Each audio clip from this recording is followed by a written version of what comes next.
I'll let you know. Hey, Shalom, Israel, Yabashim, Israel, Bagata. Preaching Officer Lahab, Officer 5000. We're right here holding it down. La Puro Neta. You know what I'm saying? Right here with Officer Oscar Ward, Officer Amadaza, Officer Malagma, and Officer Ayar out of Oregon. You know what I'm saying? Let's clap it up. Let's get it in. You know what I mean? We got some stories to go over. Slack, you want to jump in? Oh, Slack, just get that first story first. Kashar one, Oscar Ward, and then let's go in from there. So I think Malagma's gonna get it. All right, Malagma, go ahead and pull that story out if you could.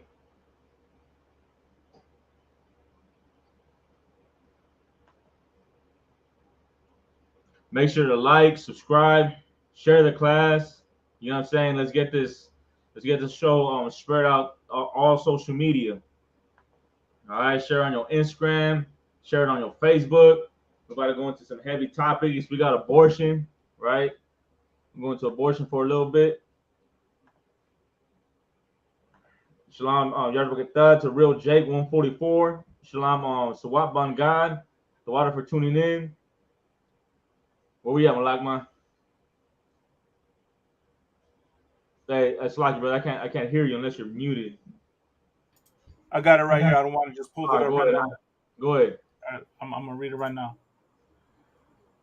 Estamos aquí. Grupos mexicanos critican las restricciones al aborto en Estados Unidos, mientras ayudan a más mujeres estadounidenses. Es un mundo diferente, dijo Sandra Cardona, miembro de una red mexicana. Una activista latinoamericano calificó la reciente decisión de la Corte Suprema de Estados Unidos como un retroceso bárbaro. Go ahead, Sharwan Malak or Manaza, you want to go in?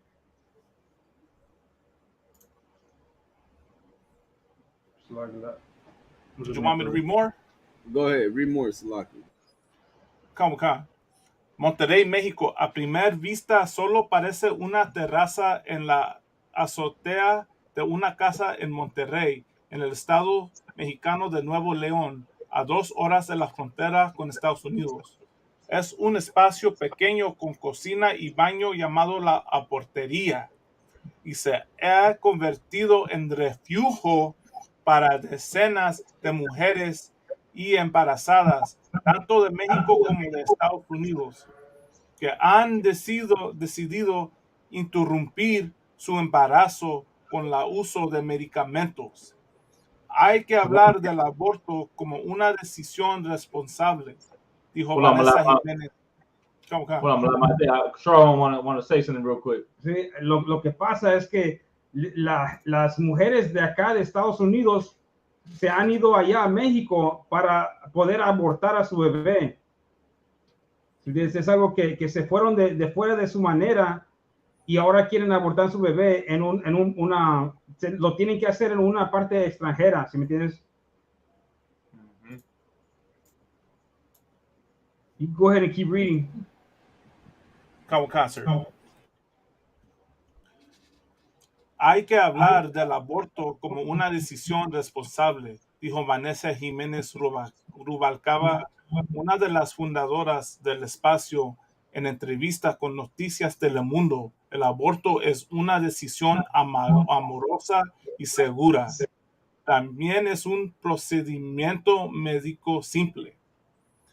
El centro abortivo cuenta con 17 personas que asesoran y acompañan los procesos del aborto inducido médicamente de unas 500 mujeres cada mes. Good night. Forma parte de la red Necesito Abortar México. Oh, wow. Un proyecto. Go ahead, sir. Un proyecto. I was going to say, man, the part where it says un médico simple, like, como diciendo que esto no ocupa tanto trabajo, pues, ¿verdad?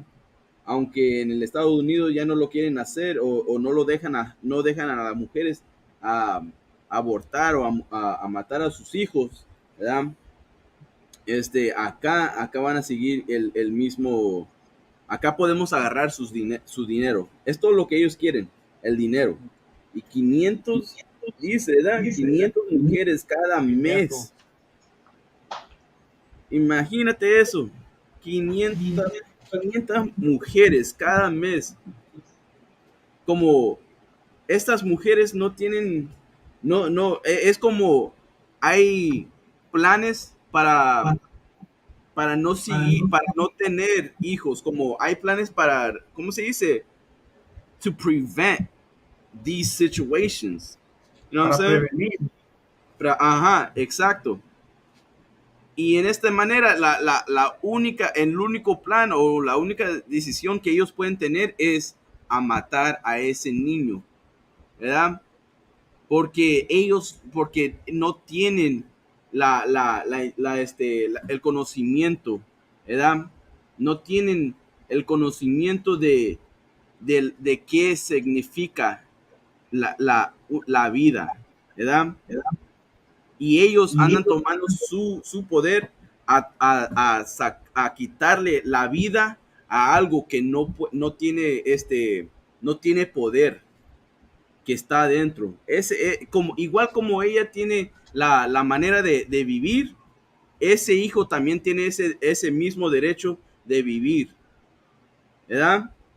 Y ahora Right. estas mujeres, a donde sea, y eso siempre va a pasar. Y esto salió de también, como nosotros, we've prophesied about this.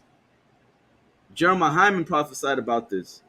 Él habló de que aunque no lo pueden agarrar aquí, ¿sabes qué van a ver? Van a agarrar aviones hacia Cuba, hacia Canadá, hacia a otros países donde sí legal pueden matar a sus hijos, ¿verdad? Pueden abortar a sus hijos. Y aquí, aunque sea 500 mujeres cada mes. Salaki, Malakma, you can keep reading. Hold on, Miles, if So I now, could real quick. So what you're saying is that Mexico is pretty much allowing abortion so that they can pick up the money that the United States is no longer making. Khan. So okay, got you. Okay, you know what I mean, and you know about Mexico. Mexico's government, politicians, they're all corrupt as well. You know what I'm saying? All those politicians, Mexico's government, they're just out there trying to get that money, get that bag of money. They don't give a damn about anybody, and you know all they care about is that money. And the Lord gonna give that same judgment He gives America. He gonna give it to Mexico too. You know what I'm saying? He gonna flood Mexico with more plagues and diseases and destruction and earthquakes, because Mexico wants to pick up the culture and the lifestyle of America, which is abortion. You know what I'm saying? And what you were saying was heavy is that people in America are like women in America are gonna go to Mexico just for that abortion. They're gonna have, you know, those Asian women, Hispanic women, black women. We're gonna go to Mexico just to get that abortion. So, you know, like abortion will always be around. You know, people make a big deal out of it and be like, "Oh, we can't abort our babies no more." Well, all you have to do is go to Mexico, because they just said it. They just said it in this document. And this is from what, the ABC News or what, NBC, whatever. NBC News. They're saying that Mexico is allowing abortion. So they're just giving you the heads up that you can just go down to the border, go to TJ, you know, go to Mexico and get yourself abortion. You'll be able to come back and you'll be, you know, you'll be able to kill your baby. And Salaki said, if I could, go ahead. To translate what Vanessa Jimenez said, right? Abortion is a decision, basically saying it's a beautiful decision and it should keep on going. You know what I'm saying? También es un procedimiento médico simple. Like it's a simple procedure. You know what I'm saying? And this is beautiful. In their eyes, it's a beautiful, and a woman should have the right to abort. You know what I'm saying? A woman should have the right to have, you know what I'm saying, power over her body. Mm-hmm. You know what I'm saying? Like having like making abortion, making murdering a child beautiful. Right. You know what I'm saying? I'm telling you, white women, they gonna love Mexico now. It went from Mexico's a garbage country. Go back to your country. Mexico's a shithole to loving Mexico because they just allowed abortion. Right. But go ahead, Akim. I want to say something too. If I could, hay muchas maneras responsables que puedes usar en tu vida para que no tengas un bebé. Puedes usar pastillas, puedes usar condones, hay demasiadas opciones para las mujeres para no tener bebés. Cierra tus piernas. También puedes cerrar tus piernas, pero ellos están diciendo que aborción es una decisión responsable, cuando no es una decisión responsable. Estás asesinando a tu hijo porque no eres responsable. Right. ¿Por qué no te pones un condón? ¿Por qué no te tomas las pastillas? ¿Por qué no te pones en birth control? Pero no quieren hacer eso. Y aborción no es algo simple ni hermoroso, como dijo la hermana aquí, que ni sabe de lo que habla. Les voy a leer una escritura de la Biblia y dice, Lamentaciones 4:3, incluso los monstruos marinos sacan el pecho, dan succión a sus crías, hasta los pescados en el mar. How do you say well in Spanish? Well, bien. Un bien. Bien. Le hacen un bien. ¿O le dan pecho? That's how you say whale. Oh, whale, ballenas. Hasta las ballenas del mar le dan pecho a sus bebés. Y dice, la hija de mi pueblo se ha vuelto cruel. Nuestra gente, nuestras mujeres son peor que un monstruo en el mar. Porque ni pecho le quieren dar, porque ni quieren dejar que tenga vida ese bebé. Y sigue diciendo, como los avestruces en el desierto.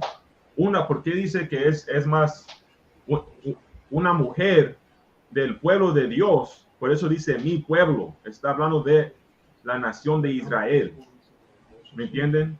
Otra cosa, no somos mexicanos. En México es un estado. ¿Y quién corre México? Gente que le vale la raza mexicana. ¿Me entienden? México está soportando aborción de latinas en América porque quieren el dinero que viene con aborción. Nuestra raza tiene que entender que nosotros no somos mexicanos. Eso no es una raza. Somos el pueblo de Dios, los israelitas en la Biblia. Y Dios nos dice que mi pueblo es peor que un avestruz en el desierto, porque un avestruz zapatea a sus bebés. Los zapatea, así somos nosotros con aborción. Zapateamos nuestros bebés. ¿Me entienden? Y ese es el problema. Nuestra gente tiene que ver que aborción es pecado. ¿Ok? Aborción es pecado. Y la única razón que el gobierno soporta aborción es por dinero. Right. Si puedo, Arwan, Baba Kasha. Sigue leyendo, Malagman. Con cáncer.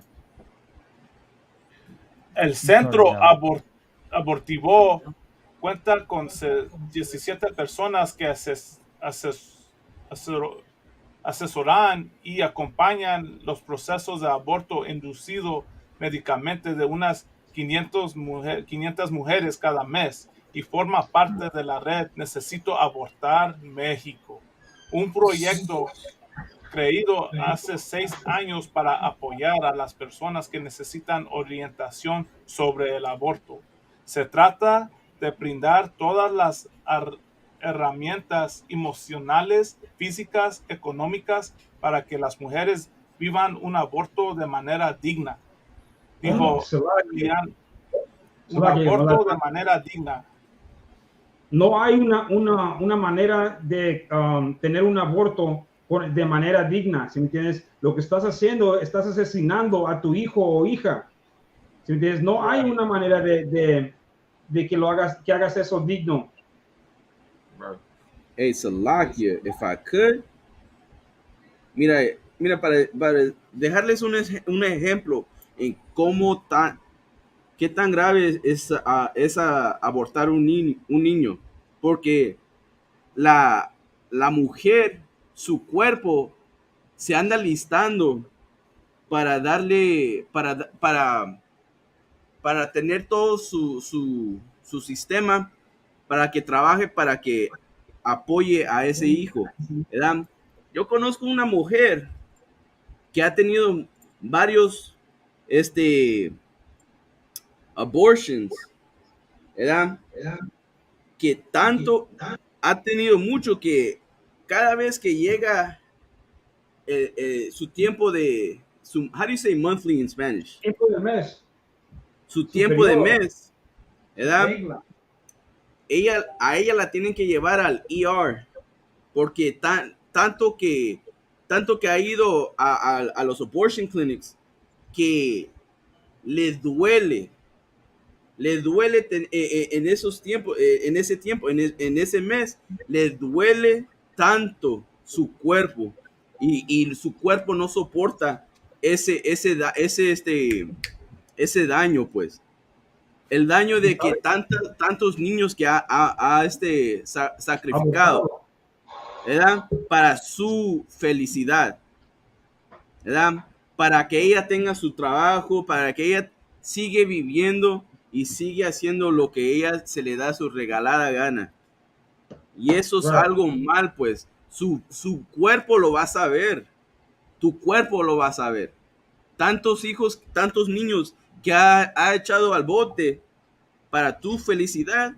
¿Sabes qué? Dios te va a dar justicia. Dios te va a dar el amargo por tú agarrar ese dulce. Es lucky. Para cuidar, para salvar tu vida. Salaki. Es lucky.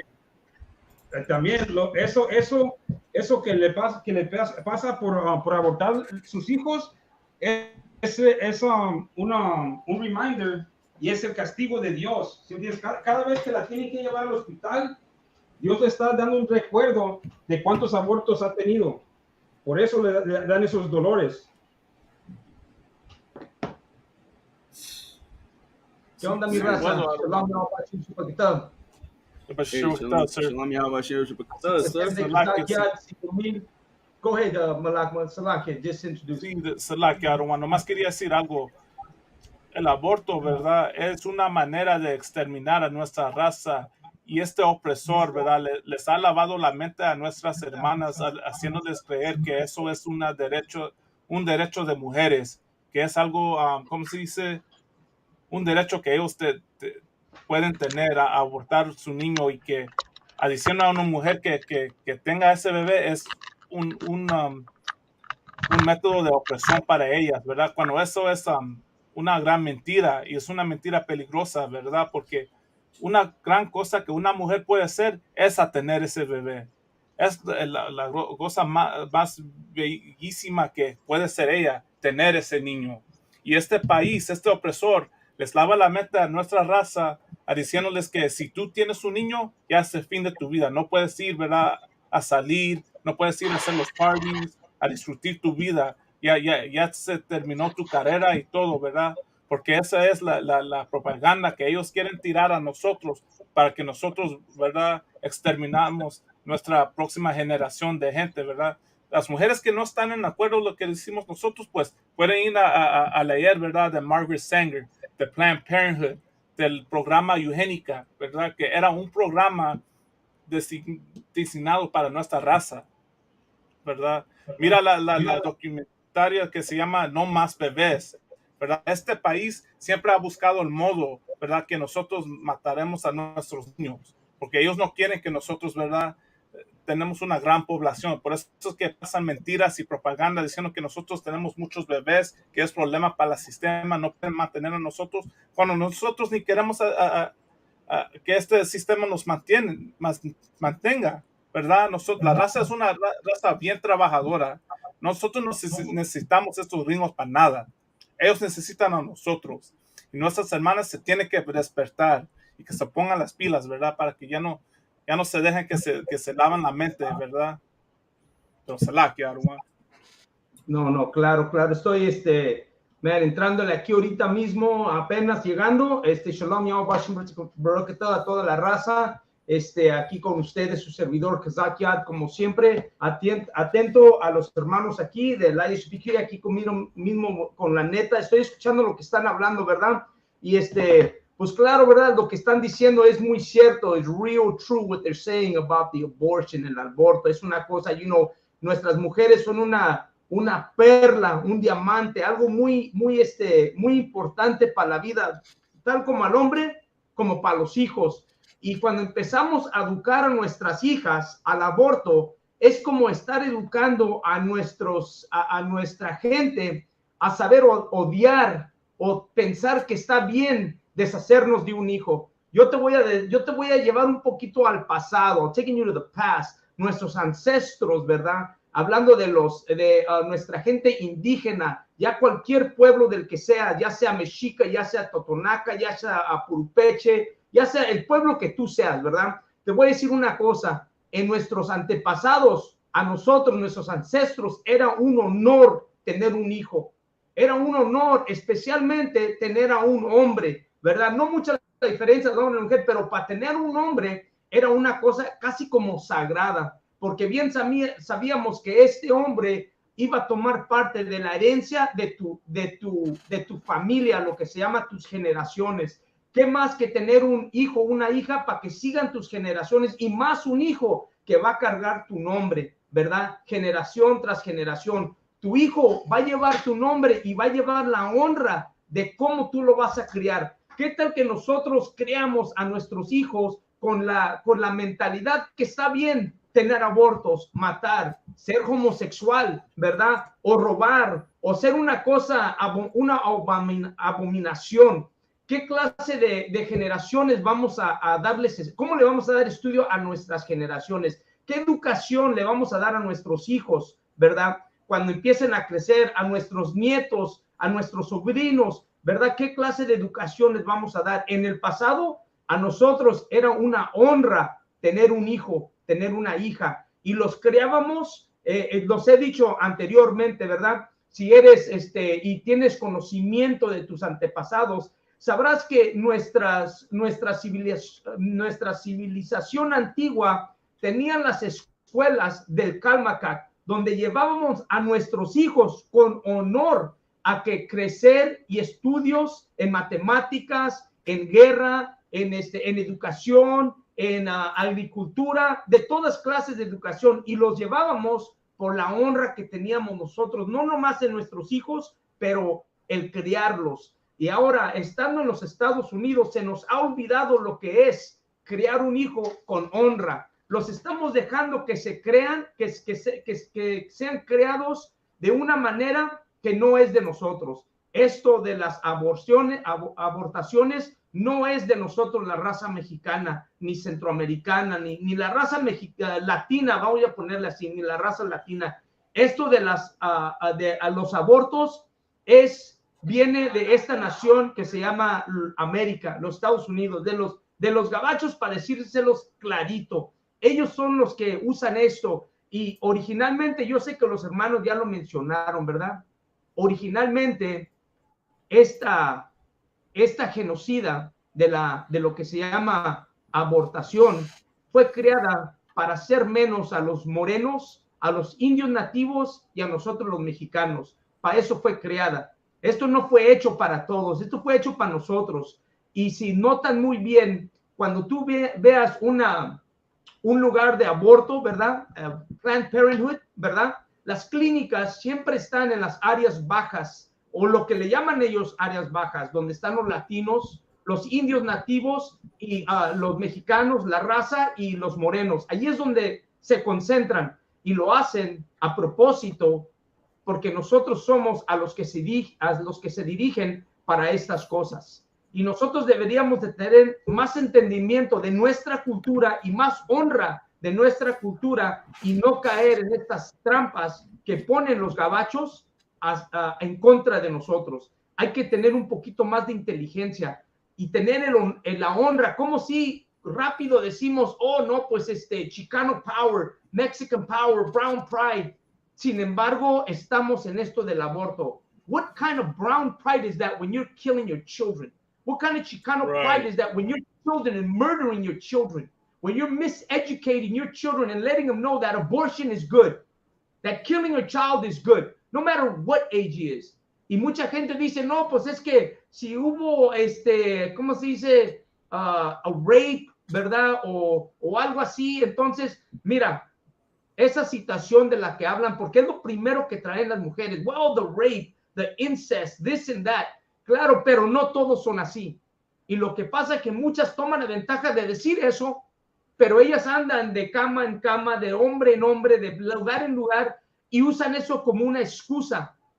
Si tú eres una mujer libre, como se dice, y andas de hombre en hombre, entonces, ¿por qué alegar o por qué decir, hey, ¿sabes qué? Esto no se vale o esto, si tú no eres parte de lo que está pasando? Hay que tener conocimiento de lo que estamos hablando y tener respeto, no nomás hacia la mujer, pero el hombre también, ¿verdad? Para poder decir, ¿sabes qué? No puedes tener un aborto, decirle a tu mujer, porque hay muchas jóvenes que le dicen al novio, hey, ¿sabes qué? Estoy embarazada. Y el mismo novio dice, pues, ¿sabes qué? Un aborto.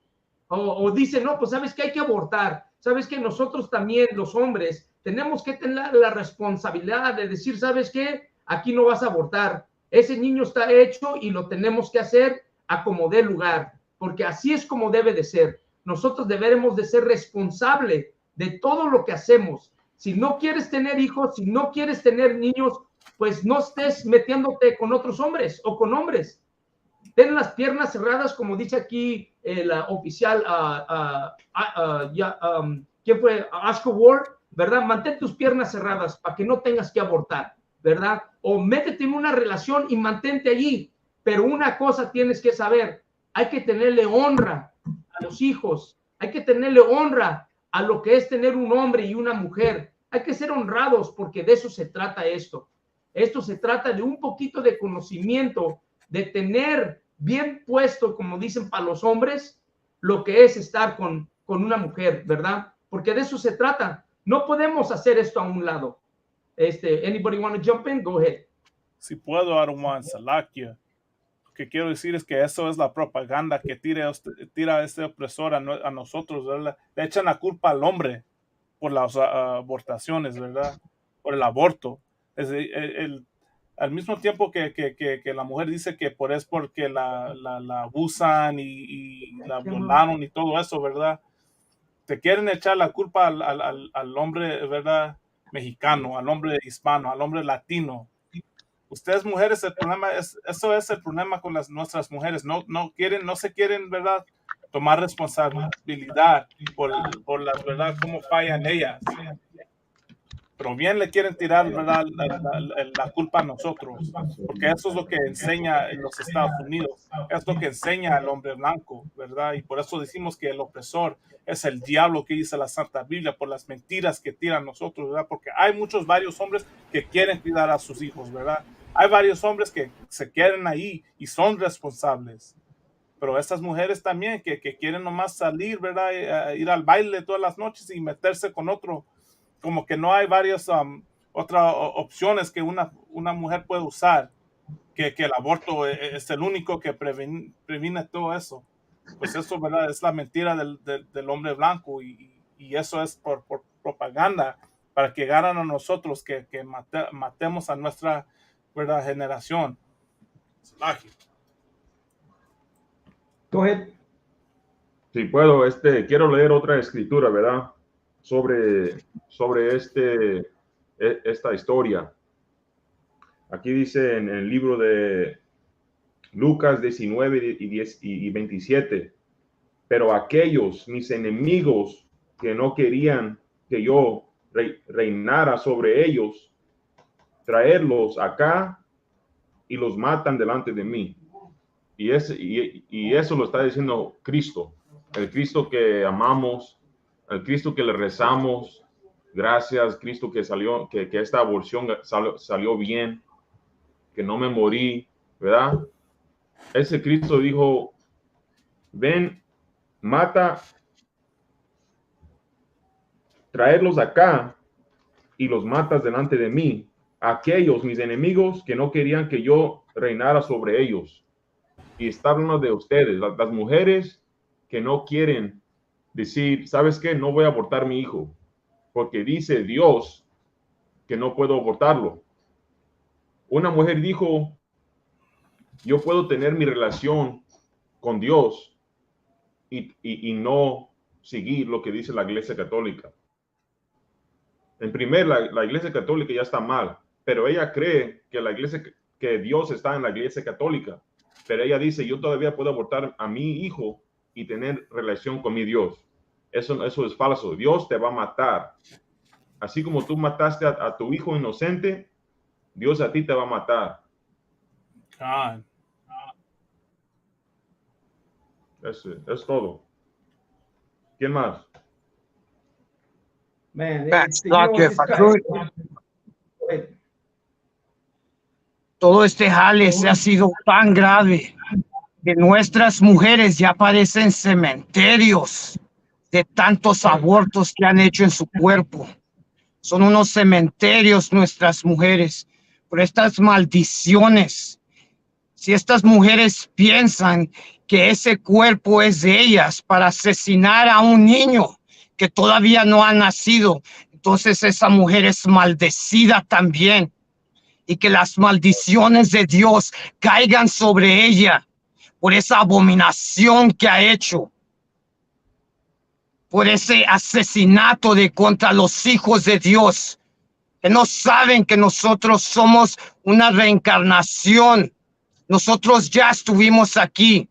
Estas mujeres sin saber matan sacerdotes y profetas de Dios que quieren regresar a vida.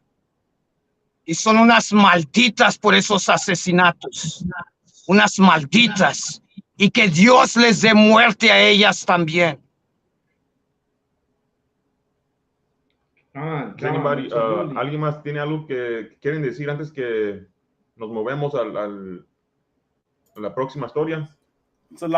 Si puedo, Baba Kasha, nomás quiero decir una cosa.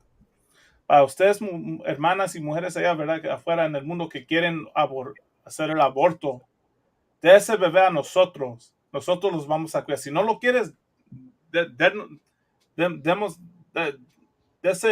dale ese bebé a ISUPK, ¿verdad? Déselo a Comandante General Yahana. Él lo va a creer, ¿verdad? Nosotros vamos a creer vamos a cuidar a ese niño. Si tú no lo quieres, no tienes que hacer el aborto. Darnos el niño y nosotros lo cuidamos. Slack, if I could add to that, lo que Malak me andaba diciendo es absolutely, you know what I'm saying, correcto. Aquí en el ISUPK nosotros salvamos vidas y en tu iglesia te enseñan a matar las vidas de los inocentes, ¿verdad? En la iglesia cristiana, los católicos, ellos te soportan tu decisión a matar a ese hijo, a esa niña, a ese niño, ¿verdad? Inocente. Eso es lo que ellos hacen. Pero aquí estamos forzados a vivir, a sufrir para nuestros hermanos y nuestras hermanas, para nuestro pueblo. Aquí vamos a sufrir, ¿verdad? Y vamos a tener nuestros hijos o vamos a ayudarlos a los que ocupan esa ayuda, ¿verdad? A los inocentes, a los que no tienen el poder. ¿Y sabes qué? Ese niño que está ese niño que andas cargando, ese niño no tiene poder. Pero ¿sabes qué?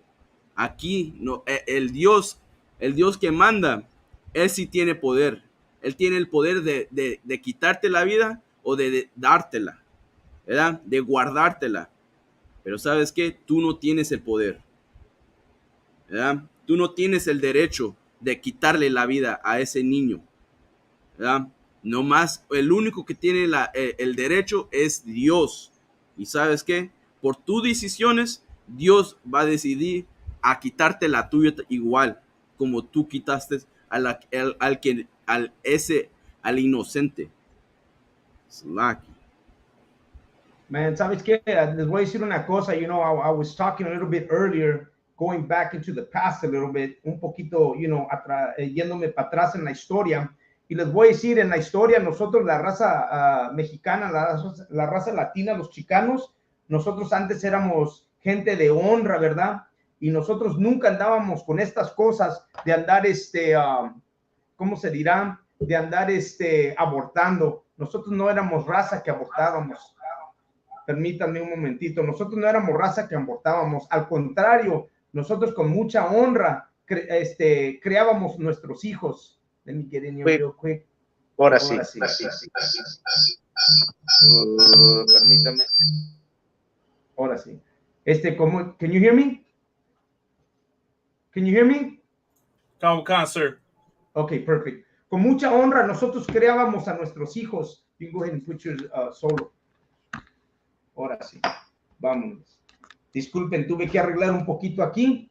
Pero miren, nosotros con mucha honra, nosotros criábamos a nuestros hijos. Nosotros éramos una raza honrada. Nosotros nunca andábamos con que queríamos matar a nuestros hijos de una manera u otra. Al contrario, nosotros andábamos protestando la muerte de nuestros hijos en las calles de Los Ángeles. Nosotros protestábamos cómo trataban a nuestros hijos en las escuelas. Nosotros éramos una raza que con mucho orgullo y mucha honra defendíamos a nuestros hijos.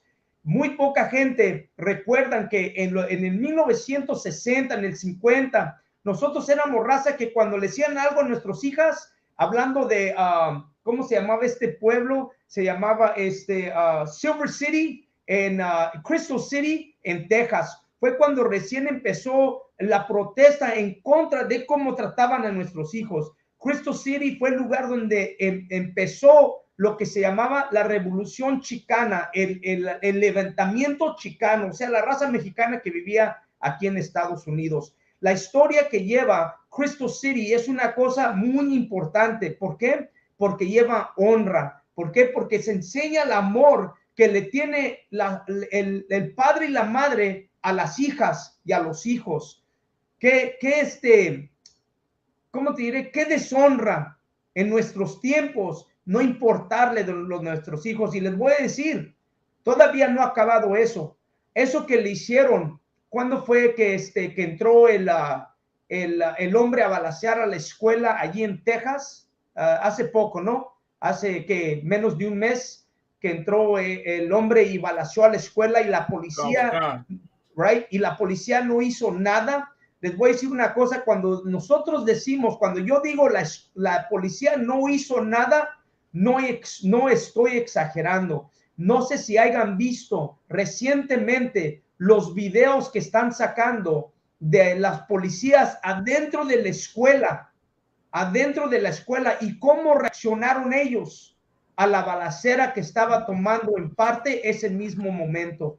Los policías se mantenían parados, no hacían nada para atacar o ir a terminar lo que estaba pasando. Ellos muy calmadamente en sus teléfonos, a un lado, en los hallways que se llaman, en los corredores, muy calmados los policías. Ni uno de ellos hizo el intento de entrar al cuarto a parar lo que estaba pasando. Es más, las policías, ellos tienen agentes que se dedican a hablarle a las personas en estas situaciones y tratar de calmar a la persona. Ellos están entrenados, ¿cómo se dice? A las universidades para entrenarse, a hablar ¿cómo se dice? La palabra que quiero encontrar, para poder controlar la situación. Ellos están entrenados para eso, tienen gente entrenada para eso. Cuando hay un banco y están deteniendo a personas y los tienen allí, hay una persona que va y les habla y les dice, miren, cálmate, ¿qué es lo que quieres? ¿Qué podemos hacer por ti? ¿Cómo podemos arreglar esta situación? En las películas lo vemos siempre, donde entra un agente a calmar la situación. Eso no existió en la escuela esta. Eso no existió. ¿Sabes por qué? Porque ellos no le tienen amor a nuestra gente. Para ellos nosotros somos otros mexicanos. Y lo mismo está pasando con nosotros. Nosotros con esto de la abortación, con esto que estamos aprendiendo, porque eso es lo que están haciendo, nos están educando en no importarnos, en perder la interés en nuestra gente. ¿Sabes qué estamos haciendo? Perdiendo el amor. Esa es la palabra que buscamos. Estamos perdiendo el amor. Y el amor que estamos perdiendo es el amor a nuestra propia gente. Y está empezando con los niños, con los infantes, con los recién nacidos, con los que están dentro de tu vientre, mujer. Estás empezando allí. Allí estás empezando a odiar a tu propia gente. Con el bebé que tienes tú en tu vientre, con ese niño que va a nacer, con esa criatura que te está mandando Dios a ti para que tú tengas quien criar. Es algo natural. Eso es algo que Dios manda a nosotros. Ese es un espíritu que está dentro de ti, que están haciendo. Y a ti te están enseñando a odiar, a matar, a cometer homicidio contra tu propia gente. Matar a un niño que está dentro de ti, que ya tiene vida. Dicen que, porque todavía está chico, tiene, ¿qué será? 1 semana, 2 semanas, 3 semanas, lo que sea. Déjate, voy a decir, los científicos bien saben que en cuanto la esperma entra al huevo y se convierte en un fetus, a ese momento ya tiene vida esta criatura. Les voy a decir, mi hija va a tener una niña, ¿verdad? Entonces, hace poco nos llevaron a un lugar, aquí en Los Ángeles tienen lugares fuera de los hospitales donde tú puedes ir a que te enseñen tu niño que todavía está dentro de tu panza para que mires si es niña o niño. Lástima que no tengo las fotos, pero fuimos y tienen sofás, es como una recámara, no es un hospital, es más, it was in a mall, in the ghetto, ¿verdad? Pero fuimos y entramos todos, mi esposa, mis nietos, el papá de Kasharwan, todos fueron, la mamá de Kasharwan, todos fuimos allí a ver que nos enseñaran el fetus que va a tener, el bebé que va a tener mi hija y el fetus que está dentro de ella. Todavía no nace hasta en diciembre, fíjate, todavía no nace hasta en diciembre, significa que ha de tener que unos 2 meses de grande, 1 mes de grande, pero nosotros miramos cuando le ponen la cámara en dos imágenes, uno que es como es el ultrasound, ¿no? Pero uno con ese en blanco y negro y otro que es en vivo. Nos enseñaron. Les voy a decir una cosa. Yo pienso que ha de tener 1 mes, la niña ha de tener 1 mes. Y están haciéndole el ultrasound. Escuchen muy bien lo que les voy a decir. Le están haciendo el ultrasound a la niña y la niña se está mueve porque es bien activa, se dijo la mujer. Es bien activa la niña, no podemos verle si es niña o niño, pero ya sabían que era niña, ¿verdad? Pero dice, se mueve mucho, no se puede ver, pero vamos a hacer el intento. Escuchen bien lo que se miró. Se miró que la niña movía la manita y le hacía así. Y nos dice la doctora, o la muchacha, porque no era ni doctora, era la muchacha del ultrasound. Nos dice, mira, la niña les está saludando. She's waving at you guys, nos dice. She's waving like crazy. Y se miró que la niña la manita le hacía, mira, le hacía la manita.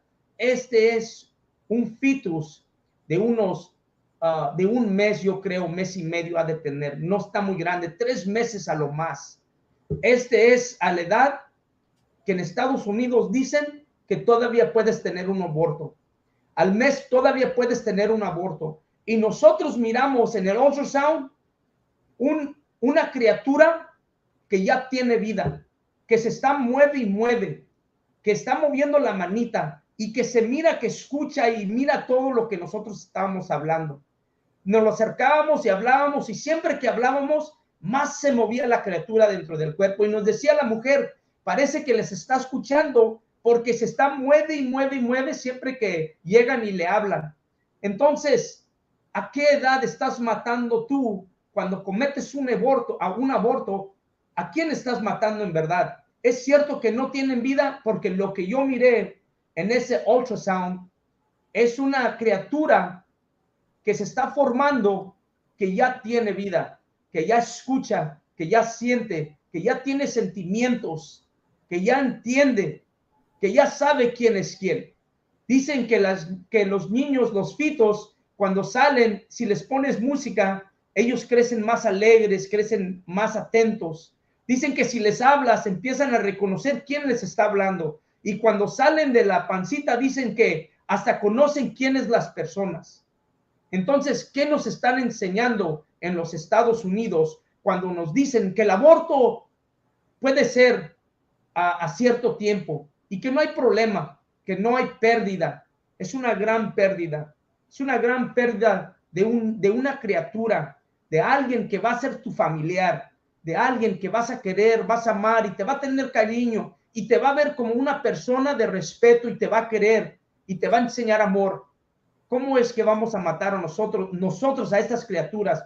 Nosotros los latinos somos mucho más que eso. Nosotros, la gente hispana, tenemos más orgullo y más corazón que estos animales que se llaman los americanos. Nosotros no estamos para matar a nuestra gente y nunca lo deberíamos de ser. Este tema del aborto es algo que nunca debería de pasarnos porque es algo importante en la vida de todos nosotros y de toda nuestra gente. Hay que estar al pendiente de no nomás pensar que vamos a deshacernos de un fetus o de cualquier cosa. La verdad es que nos estamos deshaciendo de un familiar, de alguien que nos va a dar amor, de alguien que nos va a respetar, de alguien que tú vas a ver y vas a llevar en tu corazón y vas a celebrar sus días con ellos y le vas a tener mucho cariño. Vas a perder una gran parte de tu familia en pensar que el aborto es algo que nosotros podemos aceptar en nuestras familias. Salakia, el que sigue.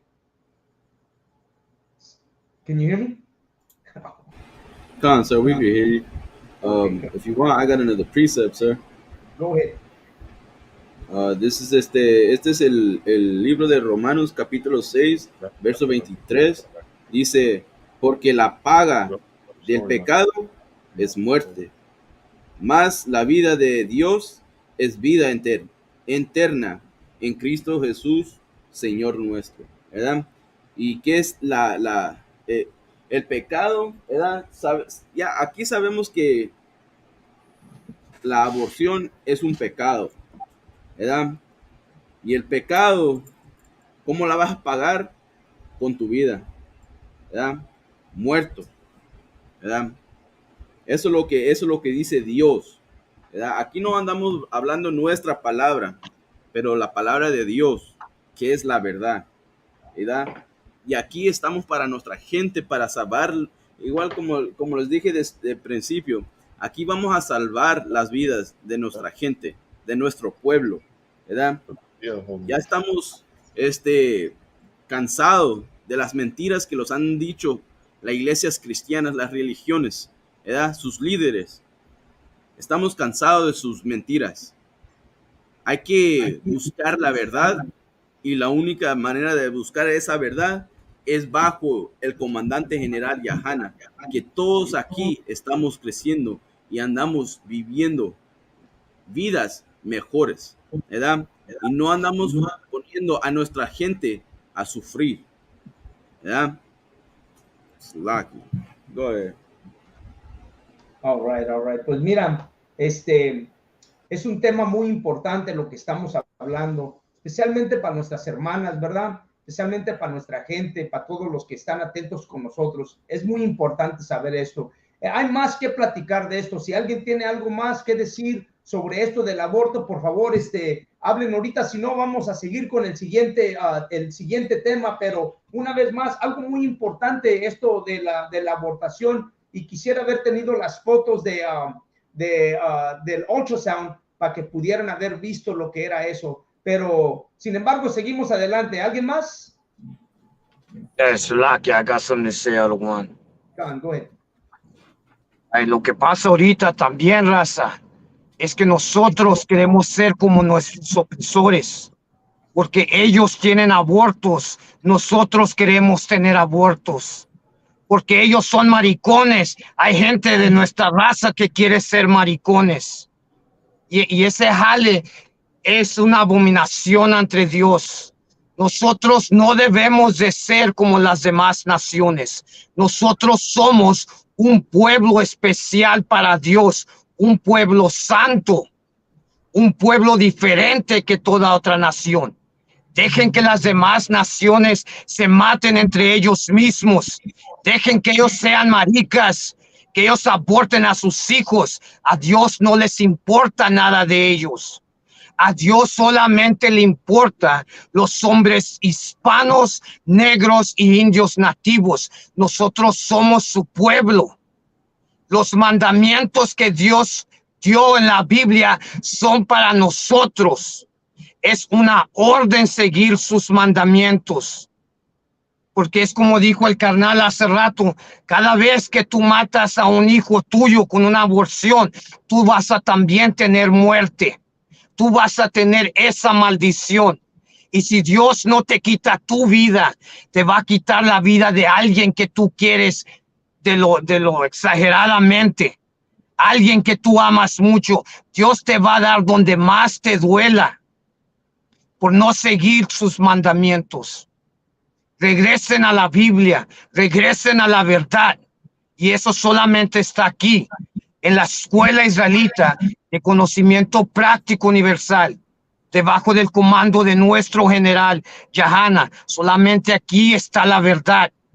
Dejen de vivir como animales, como las demás naciones, y vivan como Dios les ordenó a vivir.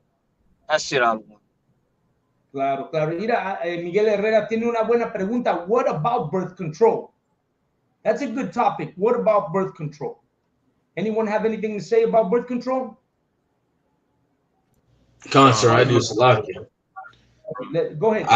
I think what Miguel is asking is like if taking birth control is killing that baby. But correct me if I'm wrong. I think birth control actually stops before it gets that, you know, that life, that spirit. But I could be wrong. You're right, Art. All right, Khan. So yeah, Miguel, you're not killing. You're not if your rib was a girl that you know that has on birth control, she's not killing the baby with that pill. If that's what you're asking. Khan, I'm going to add something to that though. Okay, I'm going to add something because I know that a lot of people are, you know, they take that birth control. I'm going to tell you something though. There is side effects to birth control pills. See, it's not all 100%. You have to understand that for everything there's a consequence. And birth control pills, right? The birth control pills and the tying of the tubes, that's another thing they do. There's different things they do for that, and they do have their consequences. So even though you're on birth control, that Plan B pill and all that, you know, what do they say? Everything is, you know, it's kind of like alcohol. You drink, but if you abuse it, you know you're going to have some kind of, you know, there's going to be repercussions for it. And likewise, the birth control pills, likewise, the operations they have or the tying of the tubes, they all have some kind of repercussion for them. You are gonna go through something with them. So yeah, you can take the birth control pills. You can do that, but you have to understand that, you know, I'm gonna say like this. I don't know how brother's gonna feel about this, but I'm gonna say like this. You know, the Lord made us to procreate. That's what He made us for, to procreate. That's what we're here for. We're here to unite with a woman and have children. And our children are widely. If you're in the ISUPK, you should understand that what we're doing is we're regenerating our ancestors. We're bringing back soldiers. We're bringing back family members. And you know, it was for a purpose. I'm going to say if everything that the Lord does is for a purpose, well, here is the purpose for it, so that we might bring back our family line and that it may continue, right? Like if I was to pass away and my daughters were to and my sons were to you know, completely take the pills and all this and decide I'm never going to have kids, well, then you'll never see Kazakh Yad ever again, and my spirit will never be here again. You know what I'm saying? I'll be done with that. You know what I mean? You'll never have this soldier here again. And likewise, all of us here. So, I mean, yeah, if that's what it takes, birth control pills, so be it. But at some point, you got to understand that we're here for us to procreate. So I'm saying, like, at some point, you'll be like, okay, well, you know what? you know, to your rib. It's time we have children. You know what I mean? We can't go out without children forever. At some point, we have to start having children. We got to start that bloodline. We got to start them soldiers all over again. And that's just my point. But that's a good question. Absolutely. Anyone else got anything to say on that one? Yes, so like you, sir, I think Miguel was just asking because you know we were talking about taking life and all that. So he was asking if, you know. Good question. Right. That's a great question, no doubt. I just wanted to throw that in there. You know, at some point we got to come back with it. You know what I mean? Right. And Colin, Michael God said birth control is not in the Bible. So as we know in the Bible, anything that's in there that's that you're not supposed to do, well, you understand we're not supposed to do that. You know what I'm saying? Right. And that's not in there. Go ahead. So like, sir, I just want to say one last thing before, you know, close this out. You know, and I'll say it in English and then I'll try to, you know, say it in Spanish real quick. It's a lie that America pushes, right, to think that you're being pro-choice is some kind of revolutionary, you know, mentality or act, right? That's what America pushes on us, like especially on our women. Well, this is what I would tell our sisters. The most revolutionary thing you could do is to have that black or brown baby, have that brown baby, you know what I mean? Have that Mexican baby, have that indigenous baby. La cosa más revolucionaria que ustedes pueden hacer, ustedes mujeres, es a tener ese bebé. Tener ese bebé indígena, ese bebé mexicano o mexicana, ese bebé hispana o latino o latina. Eso es la cosa revolucionario que puedes hacer. No abortar tu niño. Pues ya le regreso al piso. If I could, ¿qué tal si María, ¿verdad?, fuera abortado a Jesucristo? ¿Entienden? ¿Qué tal si eso fuera pasado? ¿Qué tal si todos los profetas que están escritos en la Biblia, sus madres hubieran tenido la decisión de abortar a su hijo? ¿Qué pasaría con nuestra historia? ¿Verdad? ¿Qué pasaría con la historia de nuestro pueblo? ¿Cómo pasaría esto? ¿Verdad? Lo que andas haciendo, andas quitando el poder, ¿verdad? Andas quitando el poder de nuestro pueblo. Los soldados, como dijo el hermano, se me olvida quién lo dijo, pero andas matando a los soldados, man. Eso es tener, ¿verdad? La vida de ese niño es una cosa, pero muy maravilloso, ¿verdad? Y eso, aunque lo que miras en los sociales, de que tienes que matar a ese niño para seguir viviendo tu vida feliz, eso es una vida, eso es una mentalidad egoísta, ¿verdad? Pensar en tú mismo, en tu vida, ¿verdad? Salvar tu vida significa tienes que matar a otra vida. Así es como piensan estas mujeres. No te confundes o no te metes en la mentalidad de este mundo, porque este mundo te va a tragar y te va a destruir. Pero como dijo la Biblia, ¿verdad?, para ganar esa vida interna tienes que seguir a Cristo. Pero si no quieres seguir a Cristo, vas a morir o vas a pagar tus pecados con tu vida, y será la muerte, ¿verdad? Es lo que Dios te puede prometer si sigues pecando, si sigues matando o si sigues abortando ese niño. Right. And you know what, too, if I could, you know, we can't just blame, no nomás podemos echar la culpa a las mujeres también, porque muchas veces la culpa tienen los hombres también. You know what I mean? I heard stories, you know what I mean? I was one of them, you know what I'm saying? That like we were like threatened. I'm not saying that I did it, but I said we will threaten the woman. It's like, you better not have that child. You know what I mean? We also were the one that enforcing that birth control too, or that plan B or whatever it may be. You know what I mean? Or I even heard stories, if you have that baby, want to kill that baby in you. You know what I'm saying? So like a lot of the times, man, los hombres también tienen la culpa también, y no nomás las mujeres. And Salaki, if I could add to that too, like for you men, just if you could just, yeah, there's a feedback in the background. And then Kazayak is too close to. Gotcha. There you go. Like, ustedes hombres tienen también la decisión, ¿verdad? De dar vida, ¿verdad? Y eso viene en la decisión en la mujer que te vas a casar. No más agarres cualquiera. Agarre la que va a cuidar a tu hijo, a tu casa, pues, ¿verdad? Tú también tienes la decisión. No te dejes caer en su belleza, pero más tenga la inteligencia o el conocimiento de que ella también te puede destruir a ti y a tu hijo y a tu familia. Tenga ese poder de controlar tu, how do you say lust in Spanish? I want to say losto, but I could be wrong. Tu carne, ¿verdad?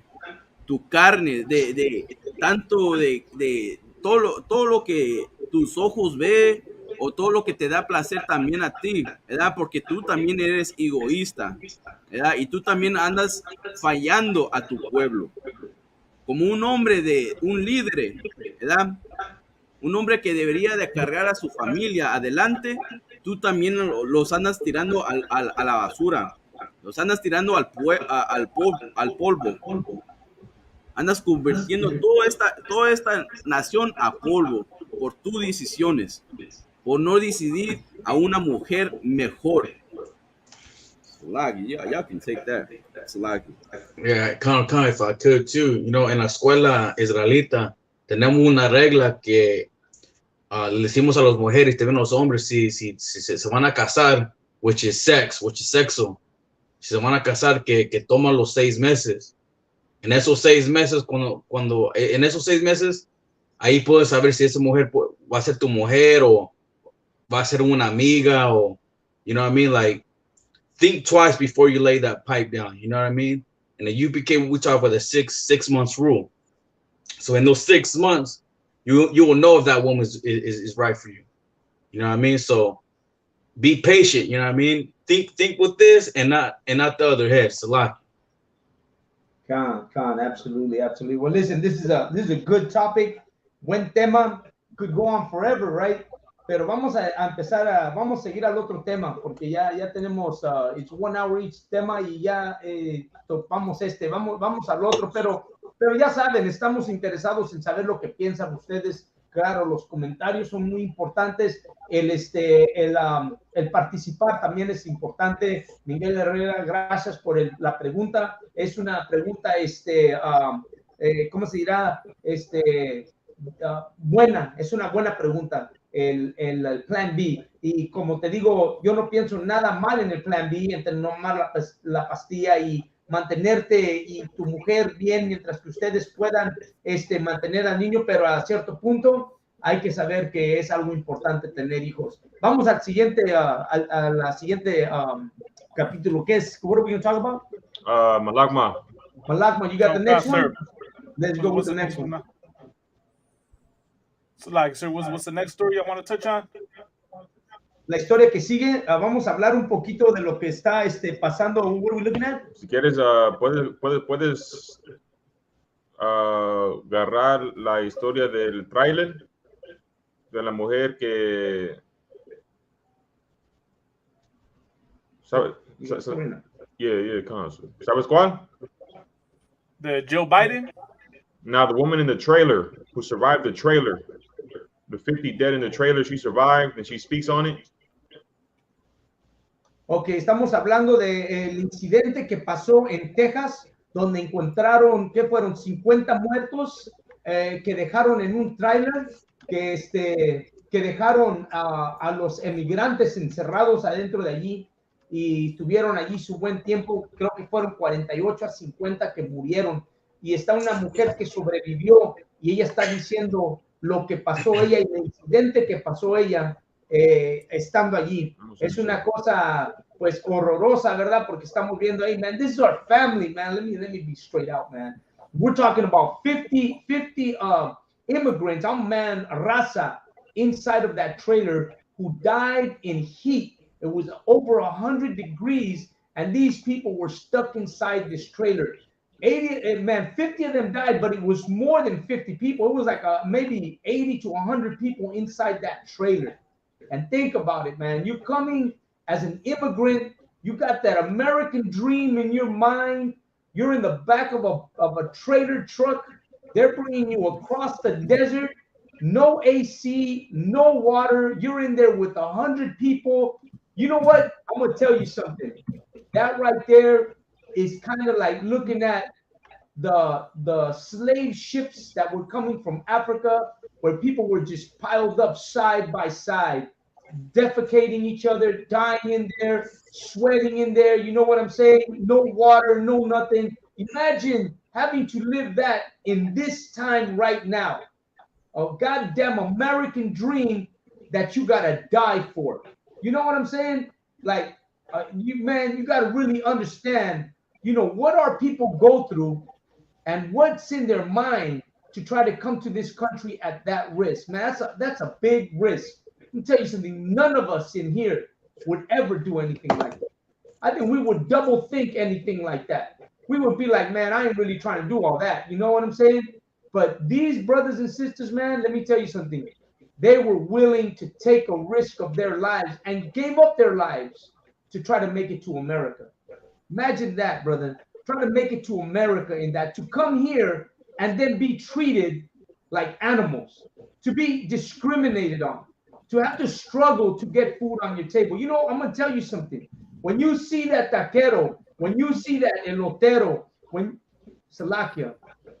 you see that elotero, when you see that brother selling ice cream on the streets, when you see that, I'm going to tell you something. What you're looking at is somebody that went through all that to try to come to America to try to make a life for themselves. You know what I'm saying? So the next time you see that, brother, you should understand that they just went through hell to try to make it to America. You know what I'm saying? Now that's a coming to America story. You know what I mean? Right. That's a coming to America story right there. That's a sad thing to see. Sad thing to see, brother. That's a sad thing to even hear. You know what I'm saying? So,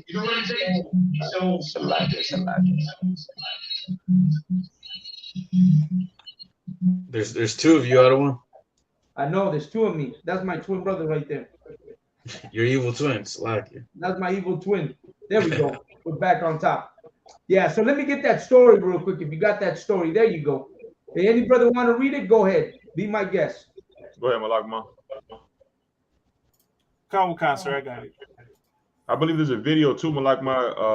Creo que hay un video donde la mujer habla de lo que pasó. Si no, nomás léelo, está bien. Come on, sir. Migrantes atrapados en tráiler sofocante no podían respirar, dice sobreviviente. Advertencia. Esta historia cancelada. Ciudad de Guatemala. En simple consejo de un amigo de permanecer cerca de la puerta pudo haber salvado a Jennifer Yulisa Cardona Tomás del destino mortal que corrieron otros 53 migrantes cuando fueron abandonados, atrapados en un semirremolque sofocante la semana pasada en las afueras de San Antonio. I believe this might be the video right here, Salakia.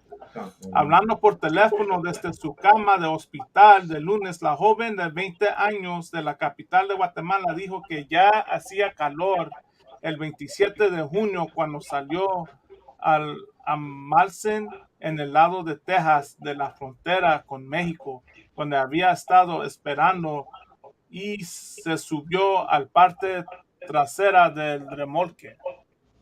Ella dijo que los contrabandistas confiscaron sus teléfonos celulares y cubrieron el piso del tráiler con lo que ella cree que era caldo de pollo en polvo, aparentemente para desecharse de los perros en los puntos de control. mientras se sentaba apretujada dentro del asfixiante remolque con docenas de personas más. El polvo le picaba la piel, recordando la advertencia de su amiga de permanecer cerca de la puerta donde estaría más fresco. Cardona Tomás compartió el consejo con otra amiga que había hecho durante el viaje. Le dije a un amigo que no debemos ir a la parte de atrás y debemos quedarnos cerca de la entrada, en el mismo lugar sin movernos, dijo Cardona Tomás, quien está siendo tratada en el Hospital Metodista Metropolitano de San Antonio. Ese amigo también sobrevivió. A medida que... Y si puedo decir algo, todo esto lo que está pasando, esto lo que pasó es el resultado de ser opresado bajo el hombre blanco. Esto es opresión. Está pasando aquí. ¿Me entienden? Esto es opresión. Y México tiene suficiente dinero para ayudarlos a la gente. Si podemos ayudar a los inmigrantes de Ucrania en nuestra tierra, dándoles comida, si podemos ayudar a los haitianos, nuestros hermanos, entonces también deberíamos tener el poder ayudar a nuestra raza. Right. Pero no es posible. ¿Por qué? Porque ¿quién corre México? Estados Unidos. Right. Si realmente México mandaba a México, nuestra raza no, ¿cómo se dice? Ellos no van a arriesgar su vida para venir a Estados Unidos, pero lo hacen porque México está destruido. No es nuestra tierra. Ahí manda el güero. Estados Unidos manda el güero. La única solución es de regresar a nuestro Dios. Esa es la única solución. Esto es todo. Si quieres, sigue leyendo. Si no, si un hermano quiere decir algo, ánimo. Cáncer. Sigue leyendo, carnal. Cáncer. A medida que el camión avanzaba haciendo paradas adicionales para recoger a más migrantes, la gente comenzó a agruparse cerca de la puerta como Cardona Tomás. No tenía forma de medir el tiempo. La gente gritaba, algunos lloraban. La mayoría de las mujeres pedían que se detuviera y que abrieran las puertas porque hacía calor, que no podían respirar. Dijo todavía, esforzándose un poco por hablar después de ser sido intubada en el hospital. Ella dijo que el conductor o alguien más en el taxi le gritó que estábamos por llegar, que quedaban 20 minutos, 6 minutos. La gente pedía agua, algunos se habían acabado, otros llevaban un poco, dijo. El camión continuaba deteniéndose de vez en cuando, pero justo antes que perdiera el conocimiento se movía lentamente. Se despertó en el hospital. El conductor y otros 3 fueron arrestados y acusados por fiscales estadounidenses. El Ministerio de Relaciones Exteriores de Guatemala ha dicho que 20 guatemaltecos murieron en el incidente, 16 de los cuales han sido identificados positivamente. El canciller Mario Bucaro dijo que esperaba que los primeros cuerpos fueran repatriados esta semana. Cardona Tomás. If I could, nomás quería decir esto, en lo que ando escuchando esta historia, igual que todas las historias que pasa que escuchamos de la gente que ha pasado por el desierto y nunca llegaron al destino. ¿verdad? O de sus familias que andan llamando para checar qué pasó con el primo, con la familia, ¿verdad? Estas historias no más vas a escuchar de los escogidos de Israel, pero las otras naciones no tienen historias como estas. Pero por eso es bien urgente que nuestra gente sean salvados por la mano de Dios. Porque mira como las cosas que nosotros tenemos que pasar para darle un futuro a nuestra familia. Y las otras naciones, hasta llega un avión del gobierno de los Estados Unidos para rescatar a la gente que tienen un gobierno para rescatarlos, para ayudarlos. Pero nosotros, ¿qué tenemos? ¿Qué poder qué gobierno tenemos a nosotros que los ayude con poder con el poder que tiene el Estados Unidos? Nosotros no tenemos ese poder. Nosotros no tenemos esa riqueza. ¿Sabe lo que nosotros tenemos? Nosotros tenemos algo más bien, más bueno, más poderoso, una herramienta que nosotros deberíamos de tener. Y es la ayuda de Dios, que es nuestra mano derecha. Dios es el único que los puede salvar de esta tragedia. Esta historia, igual como las miles que van a seguir pasando, son tristes, man. Igual, y esto te tiene que dar te tienen que enojar, pues, por la pobreza, por la destrucción de tu gente, por lo que ellos tienen que pasar para ayudar, para seguir adelante. Todo esto puede ser, all this could be avoided. And you don't have to look up to your oppressor to seek salvation, man. You don't gotta look for anybody, man. All you gotta do is get right with the Lord, man. And the only way you're gonna do that is by getting the hell out of those Christian church, man. Right. Porque te aseguro que cada vez que pasan, lo primero que van a hacer es rezarle a esa Virgen de Guadalupe y a esa imagen la imagen cristiana de Jesucristo. A eso es lo primero que se arrodillan a esas imágenes y no se arrodillan hacia Dios. Go ahead. No, if I could too, you know what I mean? Like, no nomás salirse de la iglesia católica, pero también meterse en esta escuela israelita.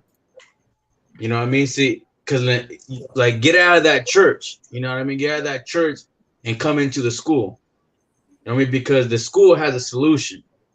The school got our brotherhood. In this school, we will re-educate you. Because that Christian church got you brainwashed, man.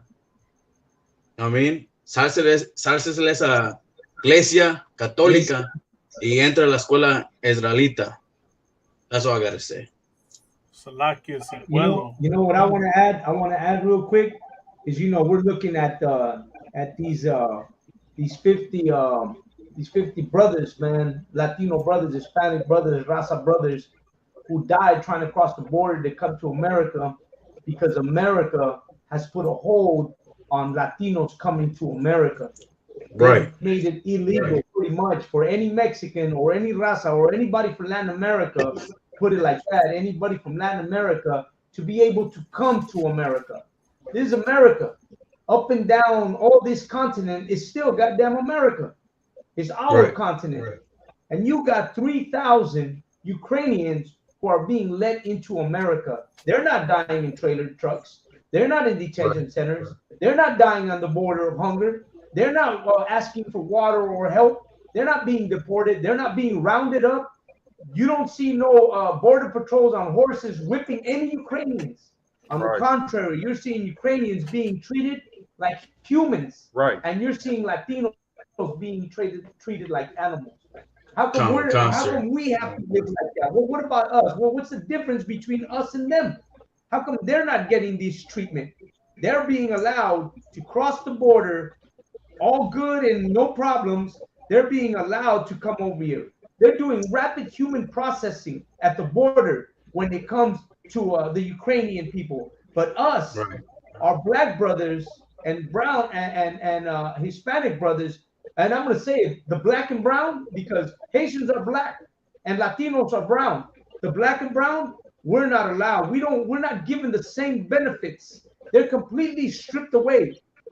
We're not afforded to cross the border. It's underlying racism. Absolutely. You know what I'm saying? And now both the federal and the state government, they choose to militarize against us than to show us compassion. You know what I'm saying?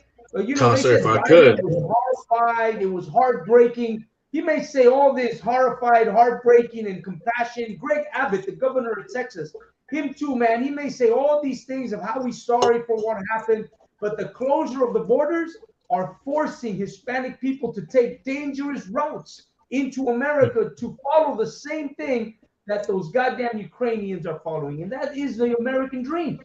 They also want a part of this dream. Right. Man, thousands are dying. Man, we're only hearing about these 50 in the trailer parks, in the trailer. But how about the ones who are trying to cross the river dying with the alligators? How about the ones drowning in the river? I'll let you go right now. How about the ones dying in the river? How about the ones dying in the heat in the deserts? How about the ones dying in these trailers? This is not the first trailer. This is not the first time something like this happens. So you really got to understand that what's really happening is hate towards Latin America. Salakia, go ahead. Ayar, Salakia, go ahead. No, it's all good. Out of one, it's all good. No, you're absolutely right. Out of one, like it's their American dream and it's our nightmare, man. Yeah. You know what I mean? Like I watched this documentary the other day, man. They were saying that it's taking these goddamn devils, man, the Ukrainians. They're taking them like 2 weeks or less to cross that damn border. Right. And Mexicans been waiting there for months.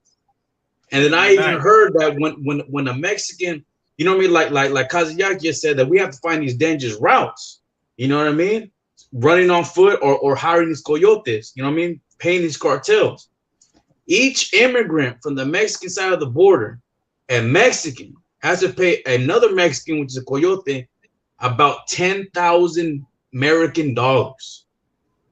You know what I mean? $10,000. You know what you can do with those $10,000? You can start your own business with $10,000, man. You know what I mean? These Mexicans are risking everything to just build this fucking country, Salakia. You know what I mean? Mexicans are risking their lives. You know what I mean? To come over here and be treated like slaves over here, man. You know what I mean? And Salakia, go ahead. And you know what that is? That's vergüenza, man. You know what I'm saying? It's more than that.